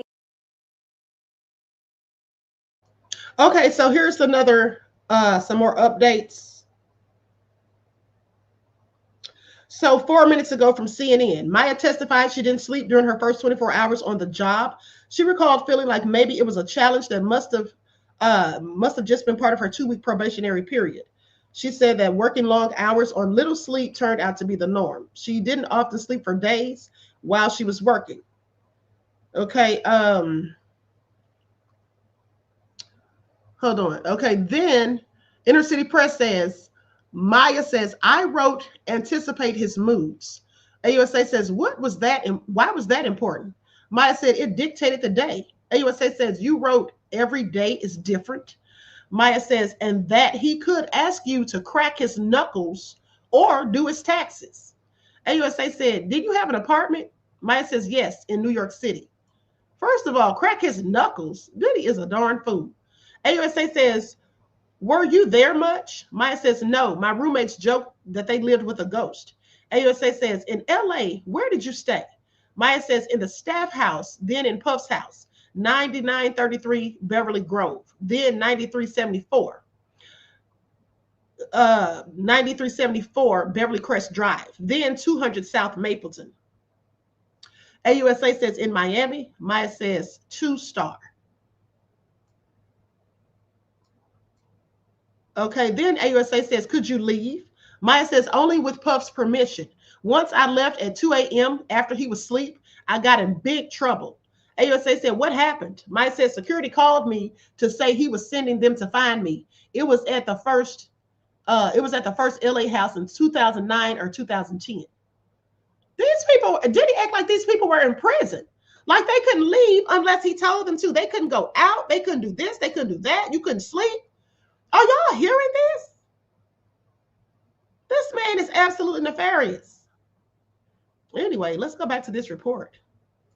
At least according to Deontay Nash's testimony. And again, he was someone who was not just inside Combs's and Cassie's inner circle as a stylist, he was one of Cassie's best friends. So he really was hearing from her in real time what she perceived was happening. And they're still very close, right? very close. In fact, he said that he spoke to her yesterday to congratulate her for the birth of her baby boy, which is really kind of an incredible turn of events after her testimony that we saw across the course of 4 days. Of course, she was very pregnant when she testified, but Deontay Nash was asked about how close he was with Cassie still, and he said, we're very close. You know, I spoke to her yesterday. He was also, by the way, asked if he still speaks to Combs, and he did admit that he has stayed in touch with him. He said it in a very nonchalant way, basically like, of course I would talk to him. He's Sean Combs. And when asked how he feels about him being there today in court, he said, I don't hate him. It's not in me. It was an amazing moment. And just the idea of all the people that Missy was talking about who were there. I mean, security is ever present when we're talking about any of these allegations. In building the enterprise, the prosecution is trying to show the inner circle and people who worked for Bad Boy more broadly. They weren't just doing maybe legitimate work on the different entities, but they were also the right-hand men and sometimes women, they allege, of Sean Diddy Combs. But what about the fact that this witness is an employee and he, along with another person who was named a former chief of staff, they were trying to help her escape through the side? Does that undermine that the whole enterprise was working in cahoots with Sean? So here's my view.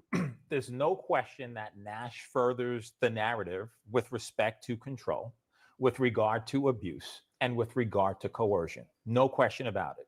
The bruising, the weekly visits in the hotel she didn't want to do. The issue with me is the causal relationship between his abusiveness, his coercive, his need for control. How's your hair? How's your makeup? What are you wearing today? Where are you? I'm going to look for you in this house, even in an oven, right? Because I'm just so maniacal. But is that... And that irrational part might undercut it, you're saying? Yes. But is there a causal connection between his irrationality, his jealousy, his outrage, his rage, and his just being inhumane and him coercing her to engage in this sexual activity? What about the threats to expose her tapes and also to get her parents fired as well? Yes, but is that because, right? Is that because you're not going to do a freak off with me? Is there a direct connection between, hey, I'm going to expose these tapes, I'm going to get your parents fired, I'm going to extort $20,000 from your parents, etc.? Until after this testimony. So first of all, again, he's offering some insight into how this Combs enterprise operated, which is key to that RICO charge. We've talked about this before. It can't just be Combs operating on his own. He needs to be operating with people furthering this corrupt and the enterprise. stylist is there behind closed doors, sometimes silently, while people are still doing business, right? People are still doing business, and also the business of the sex trafficking, which is kind of at the heart of this case. And I also wanted to say, significant to the sex trafficking charge was a lot of his testimony. He talked about blackmail. He talked about seeing Cassie be bloody. And most significantly, he talked about Cassie telling him she didn't want to participate in those freak-offs. So his testimony was exceptionally helpful for two charges, the RICO. Wait, say that and the last sex part again. trafficking. That is he one of the first people to come up on the stand and say specifically she did not want to be a part of this? Yeah, that's right. And so Cassie herself, when she testified, she made clear that she did not want to participate in these freak-offs. But subsequently, some of the witnesses said it seemed like she was cooperative or she was enjoying herself. Nash's testimony corroborated what Cassie had said, that at some point she just didn't want to do it anymore. Some of the testimony was heartbreaking, that she wanted to go to a party. She was still young, like a young kid. And Diddy said no, he wanted her at a hotel to participate in this freak off. And he asked, well, why are you doing it? If something to the extent of, well, why are you doing it if you don't want to do it? She said, because he wants me to. Almost like she has no choice. Okay, couple more updates. 1 minute ago from CNN, the jury saw a list of some of Maya's job responsibilities that she sent to another employee in November of 2011. Maya testified that she wrote the list after Sean Diddy Combs, whom she referred to as PD, made a threatening comment questioning what she was doing all day. Some of the list included all of PD's social media presence, main liaison between PD and Hollywood, PD's daily routine, keeping him on schedule, protect him at all times, staying within PD's eyesight unless he advises otherwise, always while on duty, maintaining PD's daily routine in both professional and private circles from the minute he wakes up in the morning until the moment he falls asleep at night, anticipating his needs, whims, and moods, She also wrote that Combs could ask her to do 17,000 at one time, ranging from cracking his knuckles to writing his next movie to doing his taxes. Writing movies, honey, please. Okay, then from another minute ago, Sean Diddy Combs' former assistant said she wasn't allowed to leave Combs' property, his homes, without his permission. She recalled one time in 2009 or 10 when she left the home late at night after he was asleep. After she left the house, Combs' security guard called her and said Combs had told him to come find her. She said, I got in big trouble. Maya said she was not allowed to lock her door when she stayed at Combs' homes. Not allowed to lock her door. He said, this is my house. No locks, my doors. That's what he said. Combs and security personnel were allowed to lock their doors. One security guard's room held the home's camera system, she said. Oh, so they could lock their doors, but she couldn't? Huh? This is all crazy. I would not have been working for him for long. Okay. I would have been fired after the first day. Matter of fact, I would have quit. Okay, so now Inner City Press says, AUSA says, how did you feel? Maya said, I didn't have time to feel. It was insane. Puff gave me a pep talk like we were a team. He said, I need a second brain. AUSA said, did he hire more? She says, yes, eventually, but I still felt like I was responsible. AUSA says, you got punished. She said, in various ways, getting cursed out, my intelligence insulted, and my job threatened. AUSA says, who did those things? She says, Puff. Who's this? And I guess she shows her a picture. Maya says, George Kaplan. He was another personal assistant for Puff after me. Okay, we already got his testimony, honey. And so far, it all sounds the same. Please pay attention. That is completely in contradiction to the defense's opening, painting her as some strong woman making her own decisions. She seemed like a scared young person who was under the control of a very powerful man. Okay, the defense team at one point asked the judge to declare a mistrial.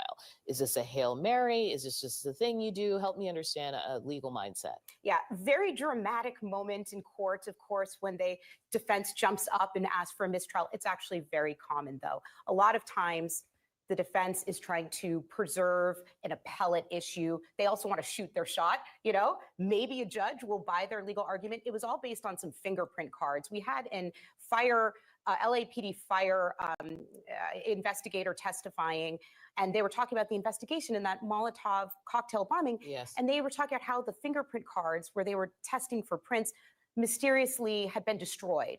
And the defense was saying, well, the line of questioning can leave a misimpression with the jury that Combs was the one that destroyed it. And they said it was so prejudicial, you got to throw out the whole case.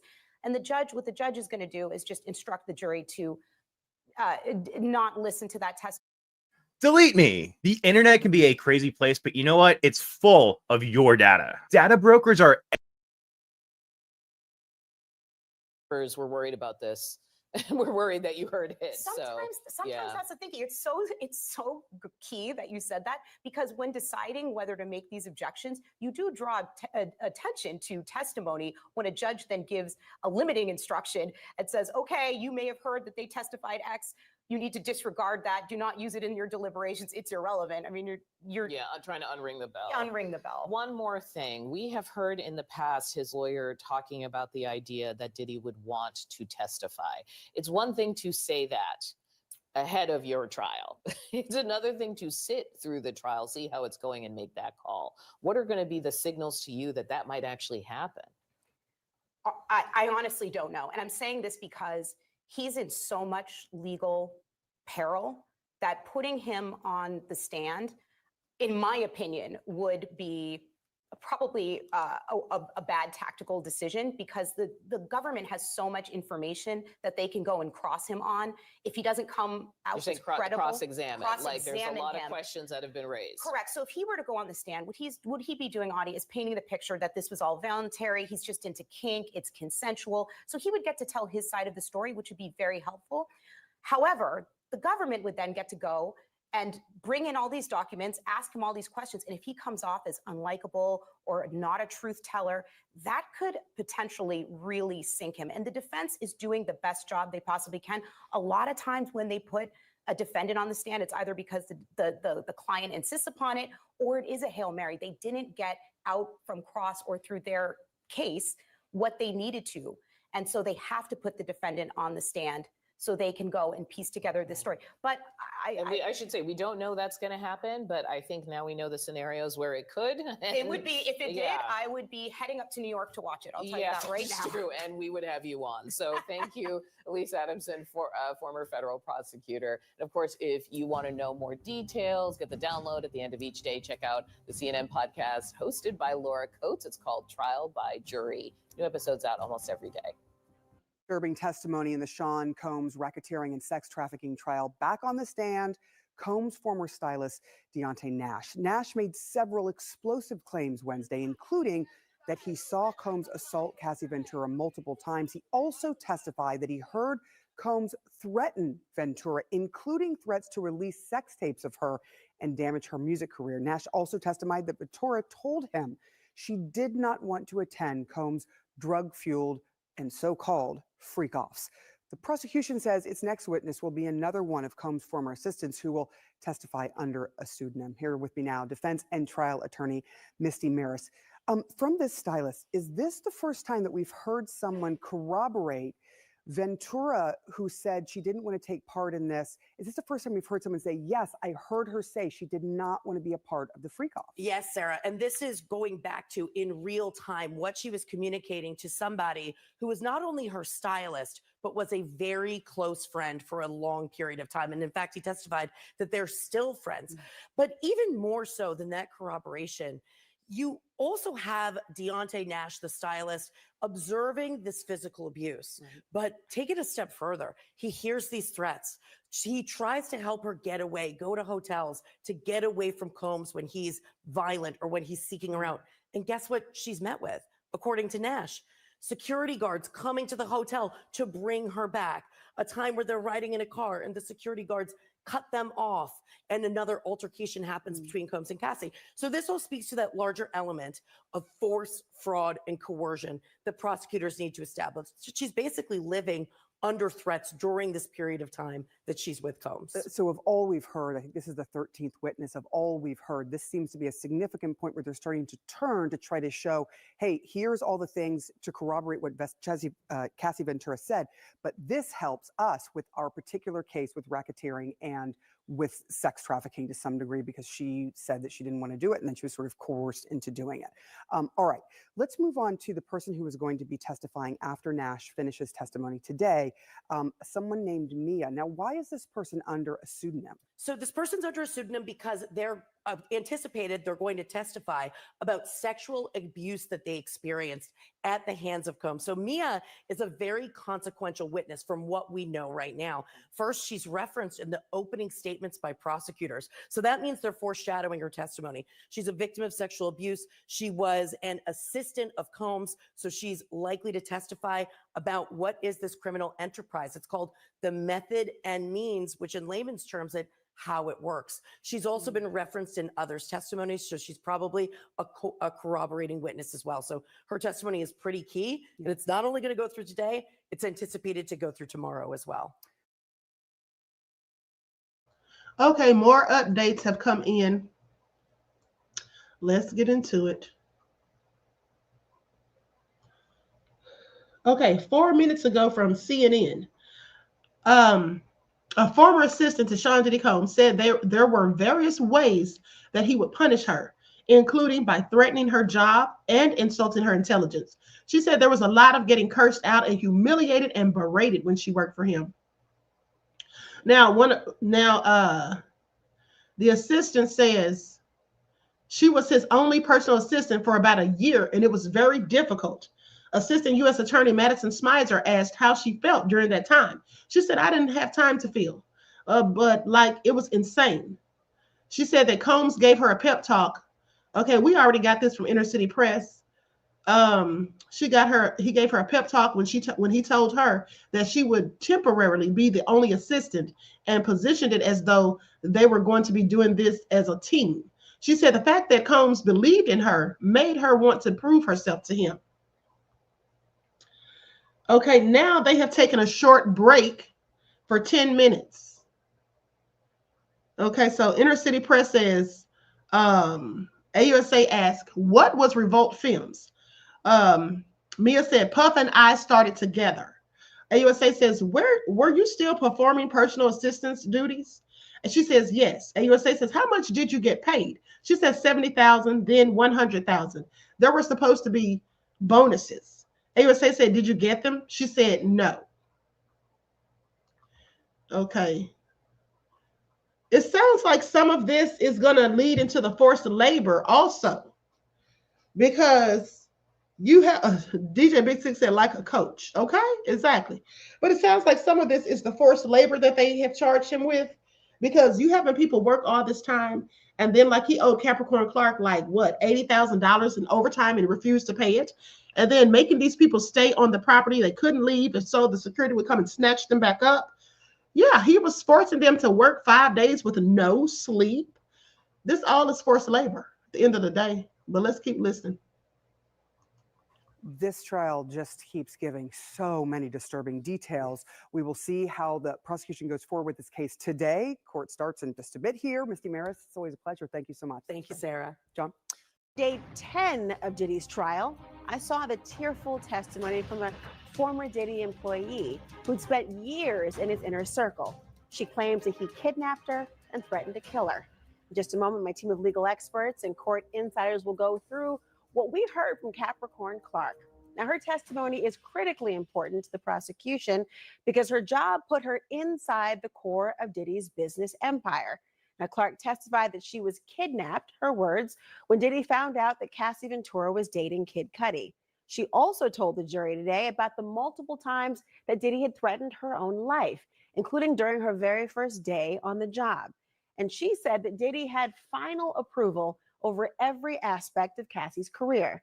Now, Clark, she worked for Diddy on and off for more than a decade, starting first as a personal assistant in 2004. And what she alleged happened in December of 2011 may be the most shocking. That's when Diddy discovered that Cassie was in a relationship of some kind with Kid Cudi. She said that Diddy banged on her door around 6 o'clock in the morning, holding a gun and furious that she didn't tell him about Cassie and Cudi. Clark says to the jury, quote, he just said, get dressed, we're going to kill this N-word. And when she tried to protest, she said Diddy told her, I don't give an F what you want to do, go get dressed. Now, Clark said that she was then swept into a Cadillac Escalade. They drove to Kid Cudi's home, and she claimed that Diddy and one of his security guards then went inside the house. Clark frantically called Cassie to tell her what was happening, testifying that a short time later, Cudi's car pulled up next to them and then took off. Diddy and the security guard jumped back in the Escalade. Then she described a short car chase before Cudi got away. After it was all over, Clark said Diddy gave her an ultimatum. She and Cassie needed to sway Kid Cudi against telling the cops that Diddy was involved in the alleged break-in. Clark testified, quote, he says, if you guys don't convince him of that, I'll kill all you MFers. But that wasn't the only time that Clark said that she feared for her own life. She claimed Diddy once accused her of stealing diamond jewelry. Said that she suffered through 5 straight days of lie detector tests inside of a gutted, rundown Manhattan office building. She testified the man giving the tests warned her, quote, I'm not getting a good reading. You need to calm down. You're going to be in the East River if I can't get a reading on this. Clark even said that Diddy threatened her on her very first day working for him, testifying that it's because she worked at Suge Knight's record label before working for Diddy. She claimed Diddy took her to Central Park with his bodyguard. Happened. He told me he didn't know that I had anything to do with Suge Knight, and if anything happened, he would have to kill me. Clark also testified about Diddy's control over Cassie Ventura, saying that he had final approval on everything from Cassie's hair and makeup to the projects she was working on. I want to begin with TNN's Elizabeth Wagmeister, who saw all of the testimony in court today. It was quite a day. She testified very emotionally, by the way, for a long period of time. And it was about a very dark parting message that she spoke about today when Diddy fired her in 2012. What did she say happened? Yeah, so Capricorn Clark didn't just testify to what she alleged happened while she was working for Diddy. She also testified and told the jury that after she was terminated, that he essentially blacklisted her from the industry. I want to read you part of what she said on the stand. She said, quote, that he said that I would never work again, that he would show me that all these people weren't my friends, and he would make me kill myself. So she testified to the jury that she was scared. He had the power and the control over her career. She said that her home at the time was paid for by the company. Her car was paid for by the company. All these things went away when she was terminated, and she had trouble getting another job. She was breaking down in sobs throughout. I mean, it almost was like she was on the edge of always crying, and she did throughout her entire testimony. But it was when she talked about asking for Sean's forgiveness that she really got emotional. What happened? Yes. So the defense, during their cross-examination, they brought up a series of emails and text messages showing that Capricorn Clark stayed in communication with Sean Combs even after she was terminated. As recently as 2021, that she had been in communication with him, as recently as 2024, that she had met with him. Now, she explained this because she said he had all the power and she had nothing. And again, remember, she used that word blacklisted. So her explanation was, I had to work. I had to put food on the table. She said that she has a son with autism who is nonverbal. She has to provide for him. And she felt that the only way to continue to work in this industry was to stay in Diddy's good graces, because she did say that she went to a few other companies for what she thought were job interviews or meetings, and that she realized that she was blacklisted because she thought her perspective that Diddy badmouthed her in the industry. She went for interviews. They returned with warnings, apparently. A lot to unpack. Let's go over the table. I want to talk to some of our great legal minds who are here as well to break this all down. We've got CNN legal analyst and, of course, criminal defense attorney Joey Jackson is in the building today. Also, we have the former Westchester DA, Mimi Rocha, and former Manhattan prosecutor Jeremy Saland. There is a lot to unpack today. First of all, she was really emotional throughout the entire day. I cannot overstate that enough. She was on the verge of tears throughout, and sometimes holding her head in her hands, taking off her glasses just to emote even more. I don't mean emote in the way that I didn't believe her, but she was really emotional. I want to begin with you, Jeremy, because now we're in week 3, okay? I want to try to reset and remind our viewers about the charges here. You've got RICO, you've got sex trafficking, you've got prostitution, all important. Let's start with RICO, racketeering, essentially. First up, you got the predicate crimes. How does this move the needle towards the prosecution proving RICO? Does it? I don't think they have until recently, and I think it starts in large part with Capricorn. But they moved it until Agnifilo did a good job a little bit in moving it back, because you need that predicate act, and here we'll go with kidnapping. To translate that, what that means, this predicate act. What does that mean in so layman's you need this terms? underlying crime that's part of this. You need more than one that helps build to the structure for this criminal enterprise, and this is where they were going. And here you have the kidnapping as a piece of this, and sort of furtherance, not a one-off, but in furtherance of this, I'll use the criminal conspiracy. And what she says is,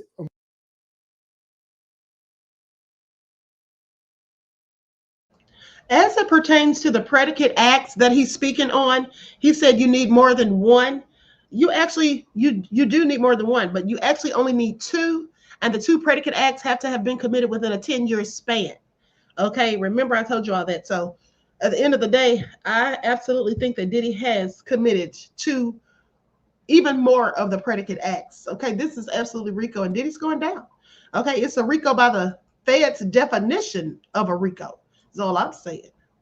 one point is that, she gets into the car and she's forced into the car. And I think she claims that she also told Cassie and Cudi in the call that there was a gun, but they didn't say anything about the gun. She says something about how she went along possibly to make sure everything was okay, and Diddy didn't get into further trouble in substance. He was cross-examined by Mark Agnifilo on that point. Well, then was she really taken there against her will? You need to establish these predicate acts. Again, we're going to go with kidnapping. Otherwise, you can't get that RICO or conspiracy reach for RICO charge. Did they move the ball? They had to get there because they haven't gotten there yet. Did they do enough? Not yet. So we're 17 witnesses in. We're still on the predicate part. And of course, the jurors are not hearing every single day. This is the predicate part of the government's case. But they got to prove the predicate. But the word enterprise is going to be top of mind for them as well. They have to show that there is an enterprise itself. And they, of course, have now an inner part of the circle in terms of this woman, Capricorn Clark. Now, she says, Mimi, that security guards ran lie detector tests. She didn't know who everyone was involved, that they were going to throw her in the East River over allegations that she stole from Jacob the jeweler. There was mob-like terms, the East River beyond that. Does that in and of itself confirm that there was an inner circle that was an enterprise? Well, I think we're getting there. And I think they've started to put in the building blocks for that. It wasn't the first piece, right? The first piece, obviously, were through the first few witnesses, was establishing the sex trafficking and the coercion through Cassie, and then corroborating witnesses. I think now what we've started to see is how Combs used employees of his business, to, I mean, there was a legitimate business, but then these employees were being asked or told to do illegitimate things as well. Which is part That's of RICO, the right? enterprise. You could have a legitimate business doing illegitimate acts Absolutely. and so on. It doesn't have to be a fake entity. Yes, or just that the people doing it may have legitimate jobs, be employees, receive salaries for that, but they're also doing other things for this purpose, which here is alleged to be essentially the satisfaction of Combs, his desires, his needs, his self-esteem, his power, his control. It's going to, I mean, we have a ways more to go. And this is one of those cases that I think is very much going to come down to closing arguments and how the government brings all of that together to explain the enterprise to the jury. And I think they'll do a very good job here, but I think they're putting in the building blocks of that now. Now, one of the biggest moments came early when the defense asked the judge to declare a mistrial. The motion rejected. We also heard from a former stylist at Diddy's company. Now, he testified that Diddy threatened to leak sex tapes of her online. He said he saw Diddy beat his friend Cassie and heard him vow to bury her music if she didn't do what he said. The stylist's name is Deontay Nash, and he gave specific examples of how Diddy used his power over Cassie's career, testifying, quote, Diddy told her that one time if she keeps having a smart-ass mouth, her little mixtape won't be coming out. Nash said Diddy broke a promise to monetize one of Cassie's mixtapes, even though it was a top download when released for free. Nash testified that he thinks only about 10%, and he was being generous there, of Cassie's music ever saw the light of day. But while Diddy was allegedly holding back her songs, Nash said Diddy was threatening to expose her sex tapes. He testified about one incident when Diddy pushed Cassie out of her apartment. She and Nash drove away, but then Diddy called and demanded they pull over. The prosecutor asked Nash, what did you hear Mr. Combs say when he came up to the car window? Nash answers that she effed up and that he was going to put her sex tapes on the internet. He was going to release them on schedule, that he was going to first start by sending them to her parents' jobs, and he was going to get them fired. Nash told Cassie to let Diddy release the tapes because he'd be on them too. The prosecutor asked, how did Cassie respond when you said that Puff was on the videos as well? Well, she said that he wasn't on the videos, that it was him taping her with other guys. And Nash testified that Cassie told him she didn't want to have sex with the other men, but she did it because Diddy wanted her to. Nash's testimony wasn't the only big moment in court today. Even before lunch, the defense pushed the judge to declare a mistrial. Why? Well, the defense was not happy with the prosecution for questioning an arson investigator when the witness told the jury that fingerprint evidence from Kid Cudi's home was destroyed without his authorization. The defense argued the prosecution was suggesting that Diddy was somehow responsible for destroying it, and that intimation would not be enough to unring the bell. The judge denied the mistrial motion, but told the jury to ignore the testimony. One of Diddy's lawyers told the judge, there is no way to unring this bell. One thing that we're going to hear about from Wagmeister on the testimony of Deontay Nash was about how this element of control right? They need to talk about the control because, you know, for sex trafficking cases, you got to have this coercion, this fraud, these threats. Jennifer, there was a moment throughout the testimony where he talked about Diddy's control over Cassidy. Did they move the needle though? They did. I actually thought they had a good day today because she testified, of course, that she did feel coerced. And there has been a series of witnesses who were corroborating her in certain respects. But this witness I thought was really powerful because he got down to specifics that she was told that her music wouldn't come out, that her career would be stalled, that she was told that the sex tapes would be released. It would ruin her reputation. So this control is not just a vague thing. It's like a concrete thing. These are the specific ways in which I saw him controlling her. I thought that was very powerful. I mean, you agree? Yeah, and I also think, look, he corroborated the physical violence, but it was a step further than that.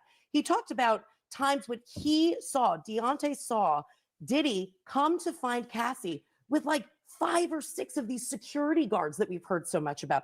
The intimidation factor, that she was being beaten, that she was trying to hide from him, and he was hunting her down and finding her. So that speaks to this element of coercion, force, fraud, and coercion, which is in the sex trafficking statute, that she was living under this threat during this period of time. And to me, that really moved the needle on that aspect of the case. He was talking about that, right? I mean, he was describing how, I mean, just to paraphrase, she had nowhere to run. She tried to go to a hotel.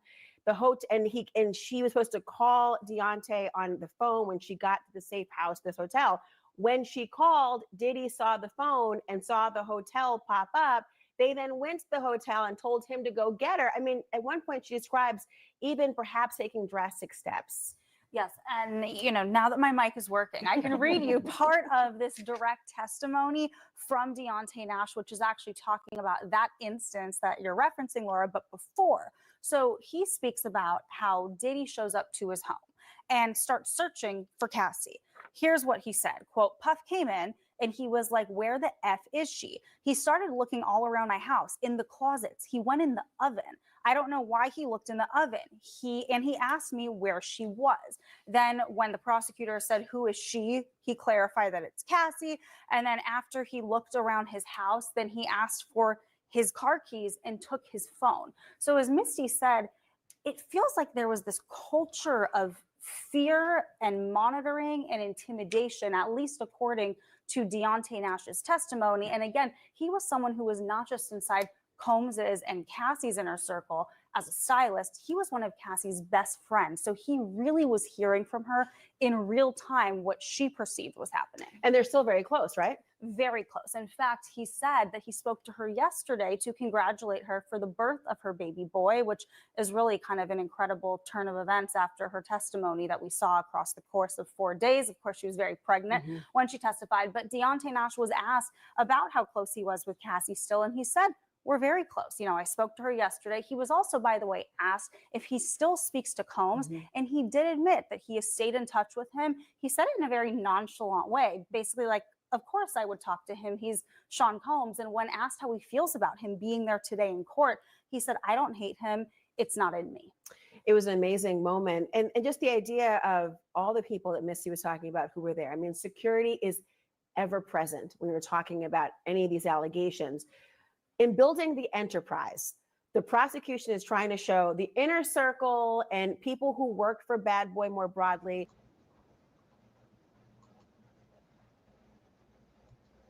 Okay, so enough of that. That's just another recap.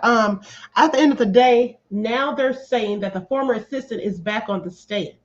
Okay, there's nothing else thus far. But while we're waiting, let's go to this report about Trump commuting Larry Hoover's sentence. Likes up, everyone. Please don't forget to like and share. Thank you in advance.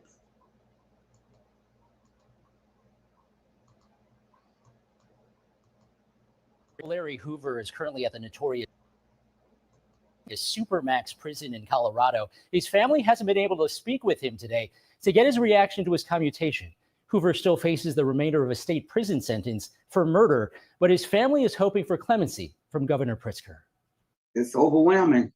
It's a long time coming, and we just want to hope it go all the way through. The wife and son of Larry Hoover, after his 6 federal life sentences, were commuted by President Trump. He deserves redemption. He deserves a second chance at being a part of this community. And he could be a benefit to this community if they want him to be a benefit to this community. Hoover co-founded the Chicago Gangster Disciples, and while behind bars for a 1973 murder, federal prosecutors say he continued to run the gang's prolific multi-state drug operations. If Larry Hoover said there was going to be a killing, there was a killing. Ron Safer was the lead federal prosecutor who secured Hoover's 1997 conviction for running a criminal enterprise behind bars. I believe in redemption, but there are some crimes that are so horrific that they deserve the punishment to the full extent of the law. As years passed, Hoover's case drew increasing attention, including from artists like Kanye West and Chance the Rapper. And I gotta remind y'all that he was a political prisoner. He is being held because he is a symbol, not because he needs further incarceration or he hasn't been rehabilitated. The president's commutation only applies to Hoover's federal sentence. He still faces state prison time for which he's eligible for parole. Governor J.B. Pritzker can also offer clemency. We know that Governor Pritzker believes in rehabilitation, redemption, and transformation, and he's done all of that. A governor spokesperson declined to comment on Hoover's case, but said inmates seeking parole or clemency must petition the Illinois Prisoner Review Board, which makes parole decisions and issues recommendations to the governor regarding clemency. Tonight, 2 people facing charges after a hit-and-run jet ski crash in Texas over Memorial Day weekend that left a beloved Air Force cadet dead. Authorities say 18-year-old Ava Moore, a standout high school basketball player just accepted into the U.S. Air Force Academy, was kayaking on Lake Grapevine outside Dallas Sunday night when a jet ski plowed into her from behind. The personal watercraft, which had 2 females on board, was being driven at a high rate of speed near the shoreline. Good Samaritans rushing to help. Once she came out of the water, I just had them lay her down and kind of started helping. But the cadet could not be saved.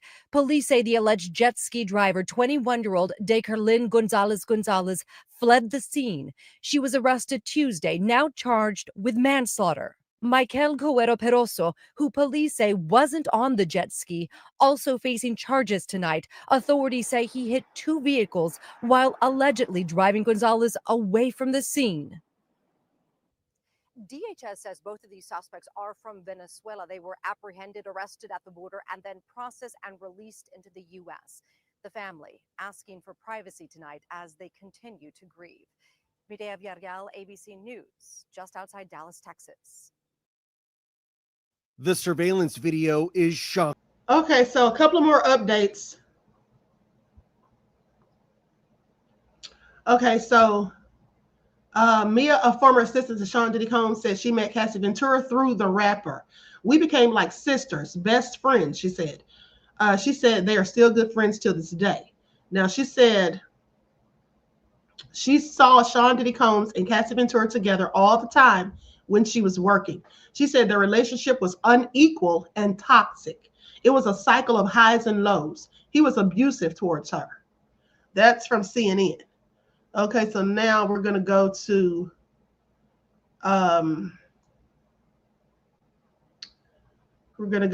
Inner City Press. Okay, 5 minutes ago, they're back. She's on the stand. Okay, AUSA says, who is this? Now she's showing an exhibit. Okay, Maya says it's Cassie Ventura.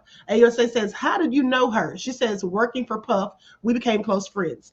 AUSA says, still to this day. She says, yes. How was their relationship? She says, highs and lows unequal.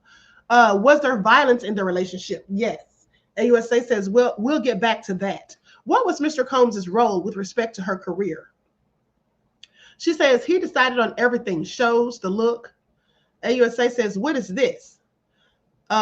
She says, it's an email from Cass to Puff and others, me. Okay. She says, AUSA says, when did she send it?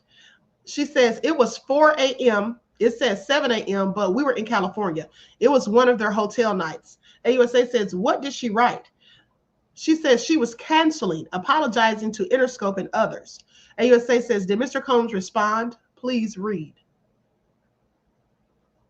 Okay, so that's all for now. Oh, hold on. Here comes another one. She says, Cass wrote about telling Slevin Hill. AUSA says, what does she mean, do you think? She says, Stephen Hill of BET. Cass wrote to support. Oh, okay, it's Stephen Hill. I'm sorry, he had a typo at first. That's why I said Slevin Hill. It's actually Stephen Hill of BET. Cass wrote, no support, no show. AUSA says, what did you forward this, or why did you forward this to Tony Fletcher? She says, I had to keep her informed. She was in charge of booking hotels. Okay, so that's it thus far.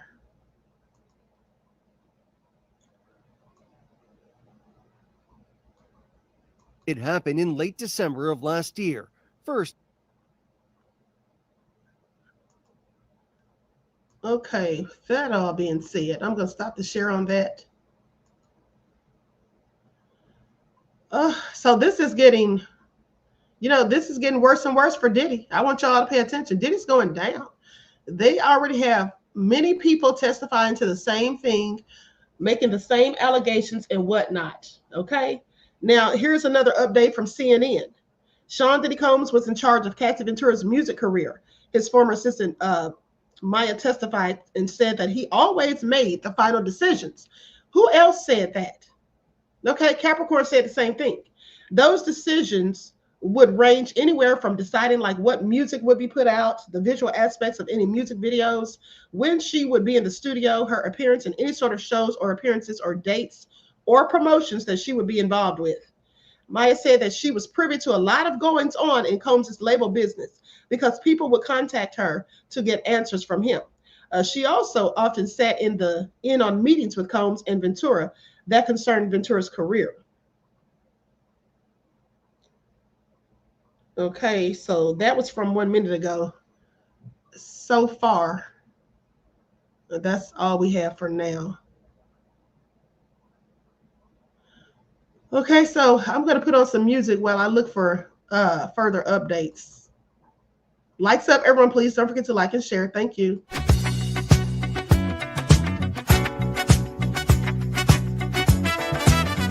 Lights shining down in the moonlight, but I can't help but feel this connection flow with every move. Too long floor where you smile. Makes me want more. Heartbeat and sing. Like the sound of soul. Tonight we dance. Just lose control. I can't resist. The way you move. It's been a bliss. Your eyes easy. Like stars above. This night is ours. Wrapped in our love. The badness flame. Okay, so we're going to go to the Breakfast Club. This is from 23 minutes ago. We have Lauren LaRosa giving her updates. Let me put this overlay up.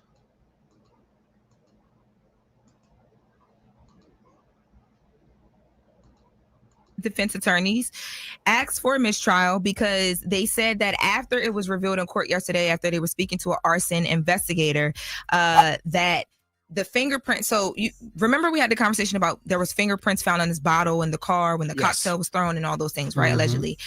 Well, they're trying to talk about the fingerprints that would have been if they were properly held all of this time from the alleged burglary that happened in Kid Cudi's home. So Kid Cudi says that, or alleges that Diddy went in his home. He, went through some of his Chanel Christmas gifts for family. He alleges that Diddy put his dog away in another room. And then he pulled up. Now, what is happening is yesterday on the stand, it was revealed that those records, those fingerprints from 2012, the evidence was destroyed, and they don't have it. It wasn't kept in a way where you could even look at it right now to be able to see if the fingerprints from that alleged burglary match anything near the fingerprints that were found in the car. There was an argument in general about the fingerprints in the car because, Diddy's team was saying, hey, look, I'm sorry, the prosecutors, the government was saying, look, we shouldn't even be able to talk about this because that bottle could have went through so many hands. We don't have a good expert to break down what this means. The person that we're talking to wasn't even a person who did the actual report on the fingerprints. Basically, it could mislead a jury. Diddy's team is like, no, the DNA evidence that was found is what was found. And it allegedly pointed back to a woman. You can't even match that to anything in the home because there's no fingerprints whatsoever. So Diddy's team is saying, or they were trying to say, hey, look, the government knows that the fact that we don't have these fingerprints, the fact that you can't match it to, when you guys are trying to say that, you know, our client Diddy did all of this, both the burglary and the car, because he's upset at Kid Cudi for dating Cassie allegedly, you can't connect it to. And knowing that's not fair to him, because that actually could prove that he doesn't have anything to do with the one or the other. And y'all are not trying to have a conversation about that. So it's unfair. So this is a mistrial. The judge denied it. Of course. The judge denied it, was not having that. They just try to throw anything against the wall to see what sticks, to see if they could possibly get a mistrial. They'll try again, I'm sure. They absolutely will, because at this point they are desperate, and I already told you all this. They're absolutely trying to do whatever they can, honey. They are hoping that they can get that mistrial. But no. It's reeking of desperation at this point. Oh yeah, you fighting for your life after that Capricorn Clark testimony. You definitely fighting for your life after that. But in other news, in relation, Cassie had her baby yesterday. Hey, that's what's up. Congratulations. Salute to her. You've been nailing that note all day. Yes, I love Keisha. Yeah, Cassie welcomed her third baby yesterday, less than 2 weeks after testifying in this trial against Diddy. She gave birth in the New York hospital, like we talked about. And the reports are that she is healthy and she is doing well. That is what matters. Yes. That's what's up. Yes. Congratulations. So glad to hear all of that. Yep. Alex Fine, my bad. Alex Fine. Yes, her and her man. Her man. This is her third baby with her husband, Alex Fine. Yes. Mentally and emotionally, that has to be a lot. Like that has to be like the extreme. I don't know if it is. I wonder, did she have an extreme down taking that stand? I'm sure, because I'm sure she had to relive a lot of trauma, right? Watching her. Then a couple weeks later, now you're having a baby. So I just know she's been on an emotional roller coaster the last few weeks. Yes. She was on a stand contracting, right? Remember when she was holding her stomach or something? I don't like know that? what contractions look like, but if I had to guess, I mean, she was definitely, she's holding her stomach. She was, there was a couple times where she even herself asked for breaks, and they, of course, gave her the breaks. Contractions, could have been pain. Yeah, she was pretty close to birth. So. But it's also just a lot of mental pressure as well, too. And having they made her rewatch the video in the Intercontinental Hotel where she's dragged up and down. And it was tough watching her do that because she was so pregnant. So I can't imagine how she felt in it, and then how her husband felt as well, too. So I mean, maybe, I don't know. I had been told that her original due date was the first week of June from a source, but I don't know if that had anything to do with it. But the baby is here. She is healthy. Cassie is the baby's healthy, and Alex Fine is doing well too. That's the most important thing. Yes. So she had the baby today or yesterday? So I've been told, it was announced yesterday, but I've been told that she actually had the baby the day before, later in the evening from a source. And I was so mad. Never mind. Okay, it's all right. Well, so mad what? Nothing. She didn't report it for us because she had the information. Yes. But I was trying to make sure I double, triple confirmed. And, and by the time I was doing all that, boom, here go ABC News. Well, it's better to be right. Oh, yes. The problem with this area is everybody want to be first. Yeah. And they don't be having the right information. And I also was trying not to be invasive. I texted Charlamagne and was like, should I even dig on this? Because if it is the pressure of the case, I don't want to be the person that puts it out there and she don't want it out there. Yeah. Correct. You know what I mean? But yes. You made the right move. Shout out to ABC News. They were the first people I saw with it up. But let me tell y'all, I was on y'all. Okay. And while we at it, happy birthday to a couple real niggas, man. Carmelo Anthony. Okay. Melo. Okay, so I'm going to get into the next update. Hold on, let me share some on the screen real quick. Okay, I'm going to go to the next update, and then we're going to listen to Burden of Proof from yesterday. Burden of Proof by ABC. Okay, this is yesterday's report. Okay, so now with that all been said, the jury was shown an email Cassie Ventura sent in April of 2012 to Sean Diddy Combs, Maya, Capricorn Clark, and others involved in her career. The message said in part, I have been informed that I cannot perform on Monday due to overages in cost. I have worked very hard, but I cannot support myself on the things that I need in order to move forward and make this show happen and run smoothly. Combs responded to the email by telling her to reach out to another executive, saying that she wasn't ready and that she doesn't want to embarrass herself again. He told her, you're not ready and you don't want to embarrass yourself again. Reach out to another exec. How low down is that? Because remember, she had a bad performance on 106 in Park. Okay. Ventura responded saying, if that were the issue, I would. So since you no longer want to support your artist, I have to pull out. No label support, no show. That's what she told Diddy, honey. Maya said that when Sean Diddy Combs would visit the set, when Cassie Ventura was shooting a movie, production would stop, saying everyone would be really nervous. He would ask a lot of questions and sort of insert himself. See, he was doing too darn much. He was trying to do everything he could to be in control of her career. Combs was in charge of Ventura's appearance.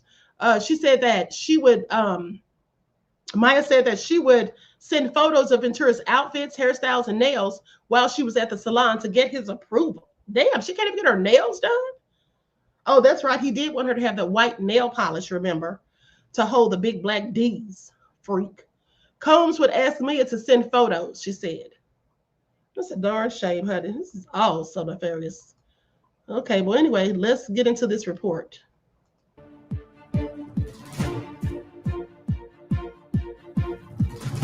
Hello, I'm Eva Pilgrim. Thanks for streaming with us. Day 11 of testimony in the Sean Diddy Combs sex trafficking and racketeering trial. A former stylist for Sean Diddy Combs taking the stand, testifying about the tumultuous relationship between Cassie Ventura and the music mogul, saying he heard Combs call Ventura insulting names and threatened to beat her. The stylist also testified he heard Combs tell Cassie that he wouldn't put her music out, that he would get her parents fired from their jobs, that he would put out sex tapes. Now, earlier today, the judge denying the defense's motion for a mistrial after a Los Angeles Fire Department arson investigator testified that fingerprint evidence from the suspected break-in of rapper Kid Cudi's house was destroyed. That investigator testified he did not order the prints destroyed. The fire department concluding that the 2012 fire set inside Kid Cudi's car was caused by a makeshift firebomb known as a Molotov cocktail. The investigator telling the jury, quote, somebody had lit it, cut the roof, and dropped it in the front seat. In my opinion, it was targeted. And weeks after testifying as the prosecution's star witness, we learned today that Cassie Ventura has given birth to her third child. Sean Combs has pleaded not guilty to all charges. His defense team says any sexual encounters were consensual. If convicted, Combs faces the possibility of life in prison.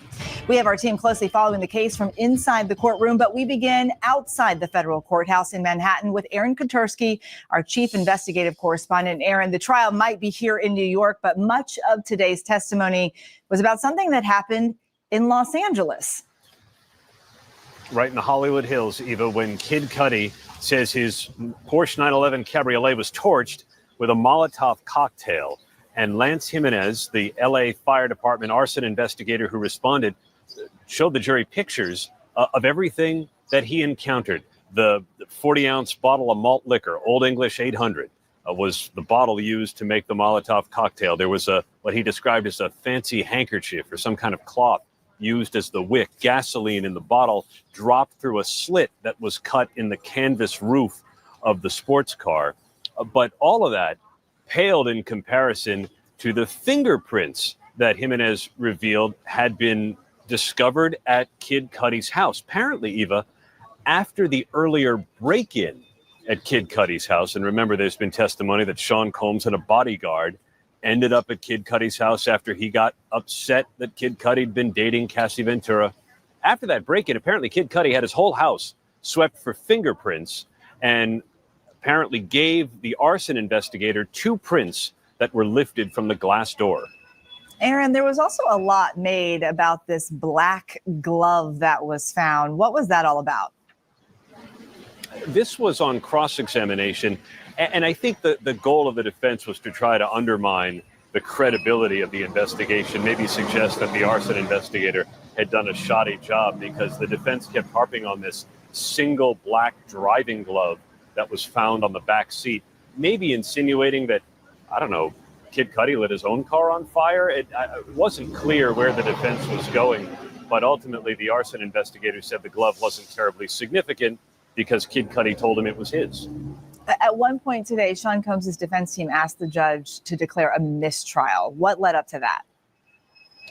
So Jimenez was talking about the fingerprints that had been found on the glass door of Kid Cudi's house. And I think the implication was he could have used them to compare fingerprints lifted from some of the evidence at the arson scene in the driveway. But he told federal prosecutors that the prints were somehow destroyed while they were in the custody of the LAPD. And when federal prosecutor Christy Slavic asked Jimenez, is that unusual for evidence to be destroyed during an ongoing investigation, the defense jumped up to object and outside the presence of the jury called prosecutors outrageous. The defense saw the question as an attempt to drop an inference in the jurors' minds that somehow Combs was responsible and could buy his way out of trouble by paying off someone at the LAPD to destroy evidence. The judge didn't see it that way. He denied the mistrial, but the defense was sure upset for a minute either. Combs' ex, Cassie Ventura, not in court today, but still making headlines. She had a baby, her third child, and that comes, 2 weeks after she gave such a dramatic, emotional, disturbing, graphic testimony here in court. In fact, her former stylist, Deontay Nash, ended up saying congratulations from the witness stand, and that was sort of everybody's confirmation that she had the baby. And we don't know any more details than that, but after such a wrenching time on the witness stand, a happier moment for Cassie Ventura and her husband. What were Combs' reaction to today's testimony? Was his family there with him today? 3 sons were there in the row where they'd been sitting. His mother was there. Combs actually seemed like he was in a pretty good mood today. He was laughing quite a lot and consulting with his lawyers, gesturing to people in the audience. Aaron Kutursky, thank you so much for being with us. I want to bring in our ABC News legal contributor, Brian Buckmeyer, to break down the testimony that we saw on the witness stand today. Brian, let's get straight into it. So what was your big moment of the day? It's got to be the request for the mistrial, but even more so than that, the lead up to it. And now Aaron Kutursky did bring it up, but give you a little bit more context. It was very clear what the government was doing, at least from a defense attorney's eyes, that there were fingerprints found at the home during the arson investigation that was tied to an earlier incident, being the burglary. There's fingerprints on the vehicle, and that these fingerprints had disappeared. The government went in on question after question as to how these fingerprints would be destroyed properly and that the proper process did not actually happen here, and then ultimately suggesting that they were just gone. But the judge said that the prosecution did not go one step further of getting the answer as to whether or not this was unusual, and so application for a mistrial is denied, according to the judge. Okay, there was this LAPD officer who responded to that reported break-in at Kid Cudi's home. Walk us through that investigation. So we've heard about this. Okay, so before we continue, I'm going to go to the next updates from 5 minutes ago from CNN. They say Sean Diddy Combs and his companies paid for Cassie Ventura's homes and cars, according to an ex-employee who has been testifying in Combs' S trafficking trial. So Combs would take items like her car or her jewelry all the time when he got upset with her. Okay, this is what she says on the stand. Now, 2 minutes ago, Mia, one of Sean Diddy Combs' former assistants and alleged victim, said that she spent as much time as she was allowed to with Cassie Ventura. Combs would dictate when Maya could spend time or when she could spend time with Ventura, but it was usually to keep tabs on Ventura to get her or get in touch with her through his assistant. She said that she and Ventura were not allowed to go where they wanted, when they wanted, and when they were together. When they did something without Combs' permission, she said something bad, very scary would happen. Punishment was typically unpredictable, but typically pretty terrifying. I mean, it sounds like Diddy kept them under lock and key, honey. I absolutely couldn't have worked for him. Okay, 2 minutes ago, Sean Diddy Combs' former assistant said the rapper would reach out to Cassie Ventura repeatedly when they weren't together. If Ventura wouldn't answer, there would be multiple people calling, texting, emailing her, trying to find her, or security would just show up. Clearly insecure. Okay, clearly insecure. I want y'all to pay attention, honey. Anyway, let's get back to the report. I'm going to show you all the house, Kid Cudi's house that Diddy broke into. I'm going to show you all that in a minute, okay? Because I looked it up per the address that was given in court, okay? initial incident when it comes to the alleged burglary, which this law enforcement officer actually put down in his report is a trespass. And now, just for explanation, burglary is trespass plus. So like trespassing into someone's home and stealing inside, or trespassing in someone's home and committing a felony therein. So calling it just a simple trespass suggested that he did not see any evidence of a further crime inside. But he did go inside, ask questions, ask follow-up as to who he should contact. Capricorn Clark was someone he's supposed to follow up with. Cassie Ventura was someone he's supposed to follow up with. But according to him, even though he reached out multiple times, they did not get back to him. And the defense tried to make it seem like he only started reaching out to women after he found there was female DNA on the crime scene, specifically that Molotov cocktail. But that information never really got out through cross-examination, just the insinuation of it. Okay, so that arson investigator, let's talk about him and the evidence that he potentially found.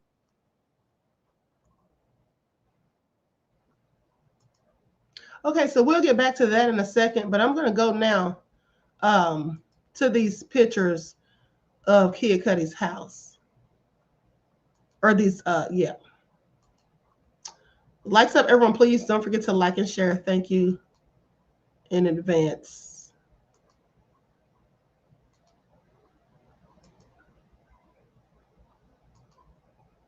Now, as you can see, this is a gate surrounding his house. Okay, that's the gate surrounding it.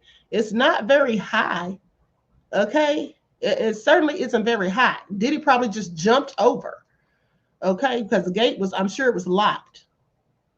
It's a nice home, very nice indeed.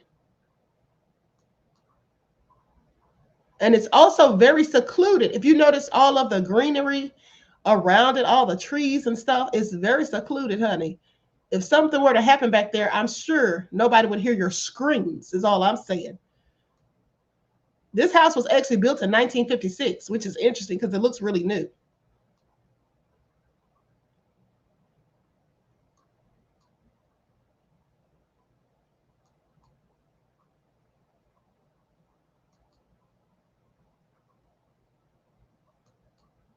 I bet Diddy was just having a good time, honey, roaming all through this man's house, going through his door and stuff and everything. Freak.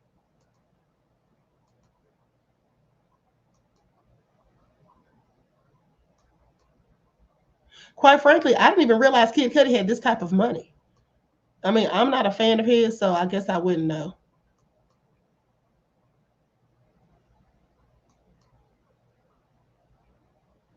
Very, very nice.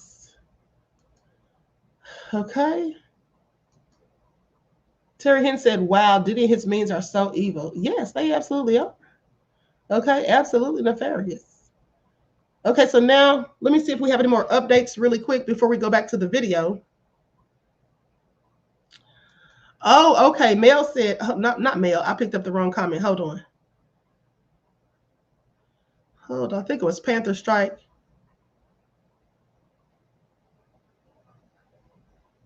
Where's that comment? Oh, it was Songwriter Son. He said he's a writer, especially some of Kanye's admired work. Okay, so that makes sense. No wonder he has all that money and can live so lavish. Because I'm like, I don't remember hearing too many songs from Kid Cudi. Okay, so the writers do make most of the money, especially if you're ghostwriting for people like Kanye. Okay, so now from a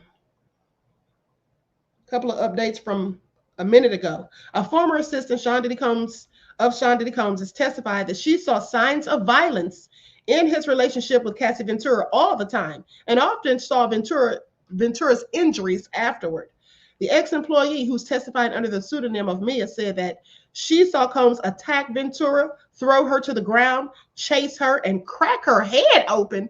Are y'all hearing this? Not crack her head open. She says she never saw Ventura fight back. She said, I've just seen her with her arms up for him to stop. Dang, this is all crazy. Now, less than 1 minute ago from CNN, the first time Mia, one of Sean Diddy Combs' former assistants, saw signs of violence between Combs and Ventura was at his Los Angeles home. She heard thuds against the wall coming from his second floor bedroom. Then saw suitcases fly over the railing into the foyer below. Diddy is a madman. So Mia saw Ventura hiding behind a bush outside the home. She was crying and shaking. Honey, this sounds like a horror movie that I don't want to watch. Okay, she had the most terrified look in her eyes. Oh, honey, Diddy is the damn devil. Okay, says she had the most terrified look in her eyes, honey. I bet she was looking like this. Okay, this is a damn shame. Diddy, you are a monster, honey. Please pay attention. It says that she recalled Ventura waving her hands to signal that Mia shouldn't reveal where she was hiding. Lord have mercy. She's like, please don't tell her where I'm hiding at. Ooh, honey, I think I would have had to call the police anonymously. I think I would have had to anonymously call the police. This is all so crazy. Damn, Diddy. This man is literally the devil. And who doesn't want him to go to prison? Because that's exactly where he needs to be. Oh my goodness. I mean, the havoc that he wreaked. And would still be wreaking till this day if he had not been stopped. Okay, please pay attention. You saw some of the photos of the damage to Kid Cudi's Porsche 911, but we also saw evidence of a lighter that was left not too far from the vehicle, as well as this container and the bottle of malt liquor that was, you can zoom in, you can really see how much gasoline was still in there that the arson expert said that he can smell, but also tested and confirmed. And then, of course, you have like this silk kind of fabric here that we believe was inside of this Molotov cocktail, fell out, was damaged in many ways. They called it a designer piece of silk, and that's why it kind of fell apart. And we don't see the damage you typically see from a Molotov cocktail that firebombs a place. But these evidence were collected and shown to the jury as to how this investigation rolled out for the arsonist. A designer piece of silk? Yeah, he was able to say that because of this portion here that's not burned, you can see that one, it was like silky and very soft, and also the design on it. The investigator kept calling it a designer piece of silk, which at least in my mind, I'm like, okay, so who would have a designer piece of silk that you might use a Molotov cocktail? When they were talking about the bottle, I was shocked that it was malt liquor and not another bottle that might be signature to Sean Combs, but they tried to insinuate that maybe designer made it had something to do with who did it. Okay, let's talk about that black glove. I asked Aaron about this as well. It was found in the car. Is that important?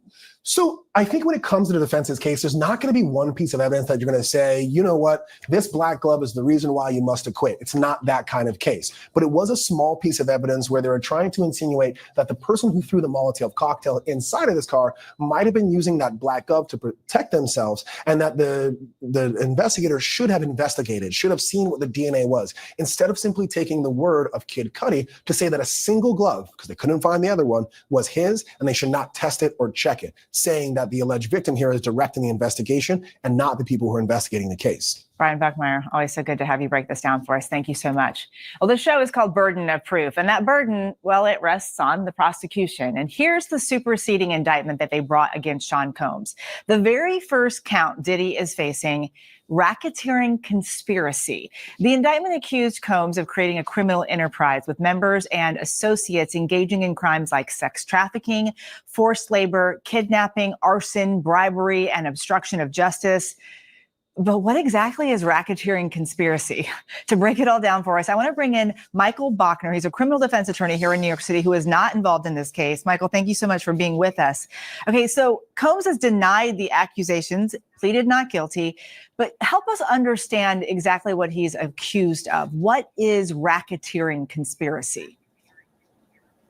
So the Racketeering Act, also known as RICO, came about in 1970 and was really established to fight organized crime, but it's been morphed into prosecuting people in gangs, in legitimate businesses, etc.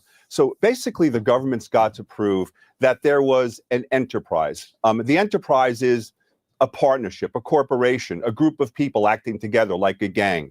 And that can be an enterprise. They then have to show that there was a pattern of activity. So that pattern could be that they have to demonstrate that 2 predicate acts were committed during the course of a 10-year period of time. Those predicate acts can be the bribery that's been alleged that occurred with Mr. Flores. It could be the arson. It could be the burglary. They've alleged particular patterns of. Okay, I want you all to pay attention because I already told you all this, and this is absolutely true. So for people saying that it's not a RICO, yeah, they've pretty much proven the RICO already, according to the guidelines, okay, that they themselves came up with. He's already committed more than 2 of the predicate acts over a 10-year span, okay? They have gotten him on the arson, even though they can't prove for a fact that he did it, but okay, numerous people have testified that Capricorn Clark testified that Diddy was there. The LAPD officer had the tag and it traced back to Bad Boy.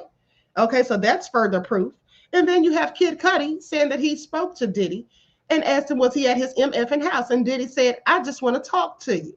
So he didn't deny being there. So there you have that. That's the arson. Then you have the bribery. When the first person to testify, which I believe was the security guard from the Intercontinental Hotel, said that Diddy offered him money. Okay, then you have a kidnapping charge with Capricorn Clark saying she was taken to this warehouse 5 days straight and then also forced to go to Kid Cudi's house at gunpoint, according to her. So there you have the kidnapping, the arson, the bribery, and you also have the extortion when he sent Cassie's mother the email saying that she needed to send him $20,000 or else he was going to release those videos of Cassie. And then also you have coercion when we see him beating the crap out of Cassie in the hotel lobby. And all of the assistants have testified to how he was so in control of Cassie. She couldn't make decisions for herself, and he was always directing every point in her life. And then also when she didn't want to do the freak off for her 29th birthday, but he was pressuring her, coercing her into doing so, saying, I do all of this for you, and you can't do this one thing for me. There is the RICO for anybody that had questions. I told y'all days ago, Diddy is going down, honey. They already got the RICO proven as far as I'm concerned. All they need to do now is just go ahead and tell him he's guilty and take his arse to prison. Conduct in the indictment. Then they have to show there's something called continuity. Continuity means that these are patterns of conduct that occurred over a prolonged period of time. They didn't just occur in a week or 2 weeks or a month, but that there's a fear that this type of conduct will continue into the future. And then they have to show, of course, that the defendant, that is Mr. Combs, that there was a hierarchy, a structure involved, and that Mr. Combs either ran it or participated in it along with other conspirators. And contrary to what people believe, you don't have to name the other conspirators in the indictment by name. You don't have to charge them. You just have to allege that they existed and call them as witnesses or produce evidence that there was more than one person, that is Combs and one other person at least. Okay, you mentioned it, but we... Okay, so I also told you all this as well, because I told you that these people that are his co-conspirators have all been granted immunity. They're going to testify against him. Okay, and at the end of the day, he said you only need one other person. Well, you know, that's interesting because at least 3 or 4 of these people have already testified that they were engaged in illegal activities while they worked for Diddy. You have Daniel James, who said he went to pick up rugs for Diddy. He bought an 8-ball of Coca-Cola for Nelly, okay? And he also said that he was privy to Diddy's business filings and records, and that Diddy would use money from the business to pay for personal expenses and trips. That's called commingling of funds. Okay, so I told you all that already. You heard it here first. Then also you have the other assistant, George Kaplan, who admitted, and he was granted immunity right before getting on the stand because he also said that he had committed illegal acts. Then you have the last person, well, Capricorn Clark also, she committed illegal acts for Diddy, according to her own words. And then you also have Deontay Nash, who, when asked the question, did you commit illegal acts for Diddy? And he also said yes. So there is the enterprise, people. Okay, there's the enterprise. Now you have D-Rock and Christina Courtroom, who are co-conspirators, but they're nowhere to be found. And I find that interesting because they were supposed to be called to testify against him, okay, as unindicted co-conspirators. But these people are nowhere to be found. So from what I'm hearing, okay, but let's continue. Hold on, there's a new update.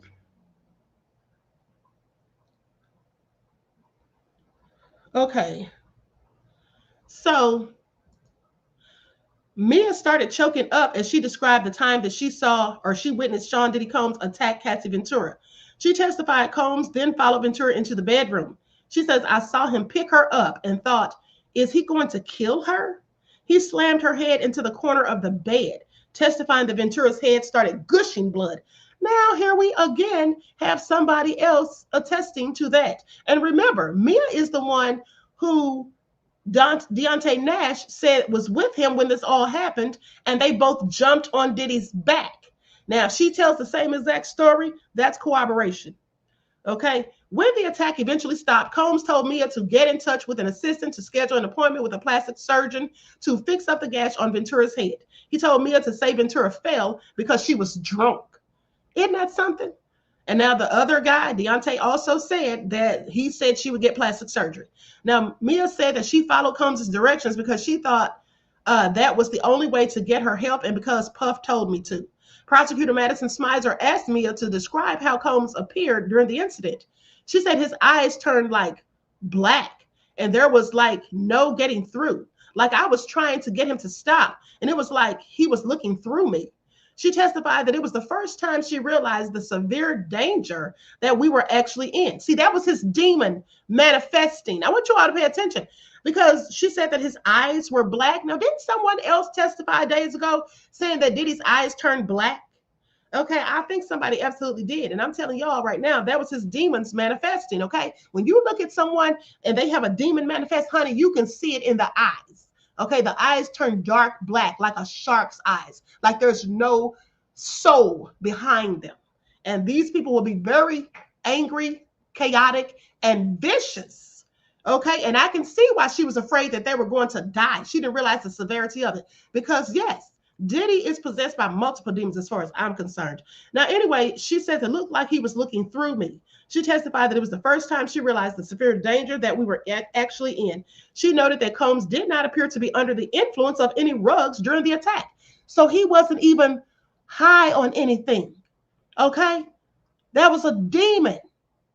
Okay? That was absolutely a demon. Ladybug says, yes, Queen, you called it. Called the black eyes out. Yes, I've told you all that before.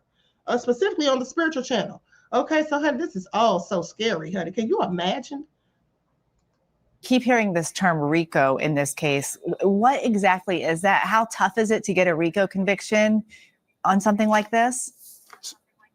So RICO, this Racketeer Influence Corrupt Organizations Act, it's a tough type of charge to prove, basically because it's kind of complicated. The jury's going to get the law from the judge, and the judge is going to say, ladies and gentlemen, to convict Mr. Combs, you have to find, first of all, there was this Combs enterprise. That is, there was a hierarchy, a structure that Mr. Combs ran, was part of, etc.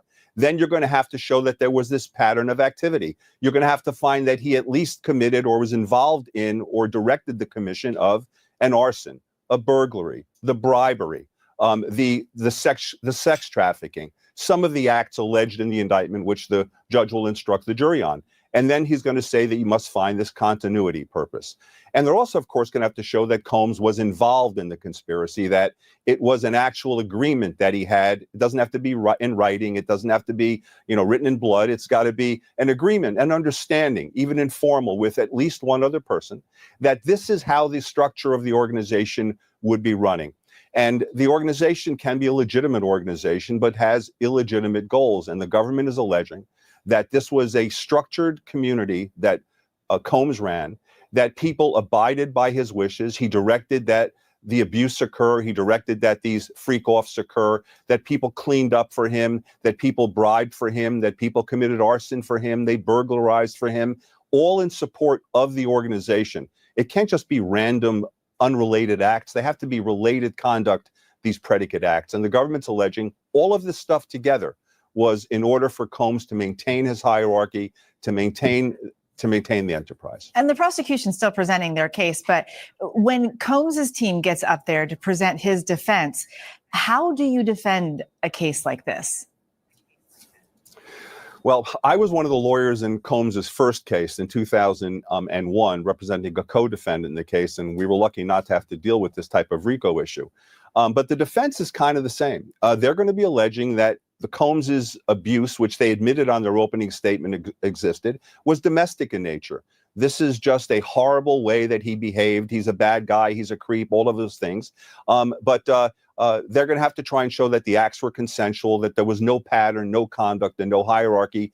And Combs was not directing this conduct. Michael Bachner, thank you so much for being with us. Still ahead, the legal strategy behind the defense's request for a mistrial and why the judge may have denied it. Also ahead, will Diddy take the stand? We're answering some of the top questions people are asking about the trial online. Stay with us.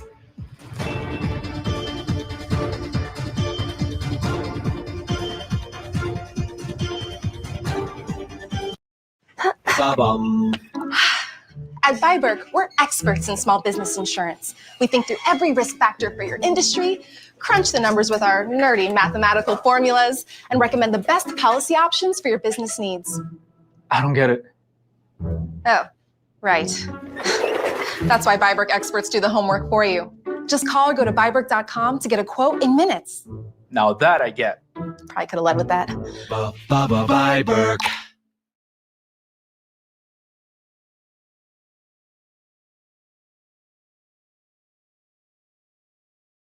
Three signs your car accident is worth major compensation. If you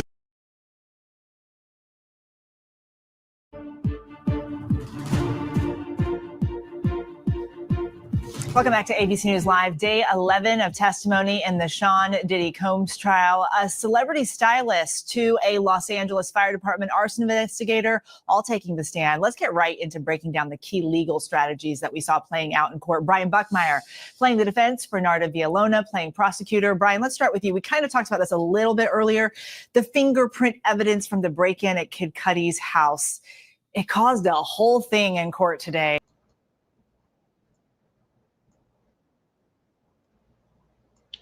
Okay, so when we come back from the break, we'll pick up where we left off with that. We were at the 15-minute mark, and they now have taken a break.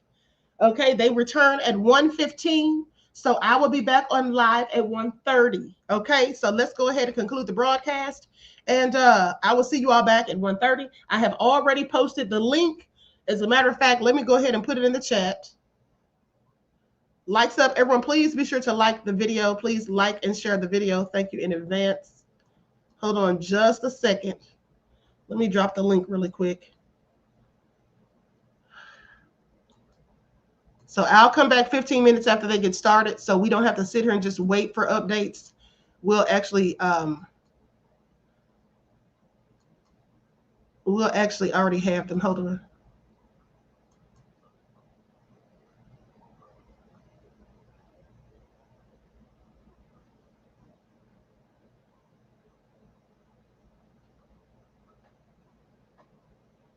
Okay, here we go.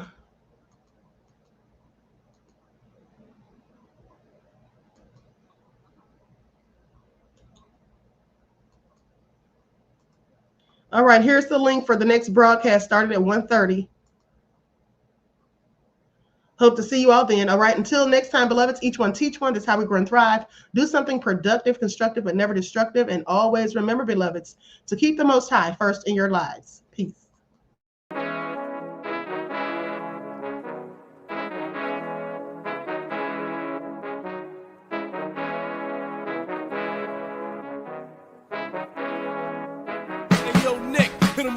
Gold all in my skin, God all in my blood, kings all in my circle. You touch one of mine and you're done. They show no love for the queen. Why you hating on me?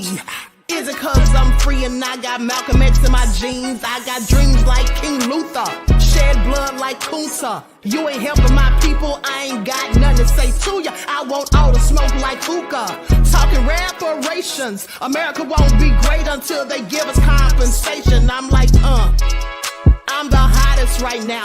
See a bunch of lames out here trying to jock on my style. They be doing too much. I'm the queen, it's too easy. It's like they all at Popeyes, how they be talking so greasy. I just sit back and laugh while these haters get madder. So nefarious how they don't want my pockets with cheddar. I tell them they can do better.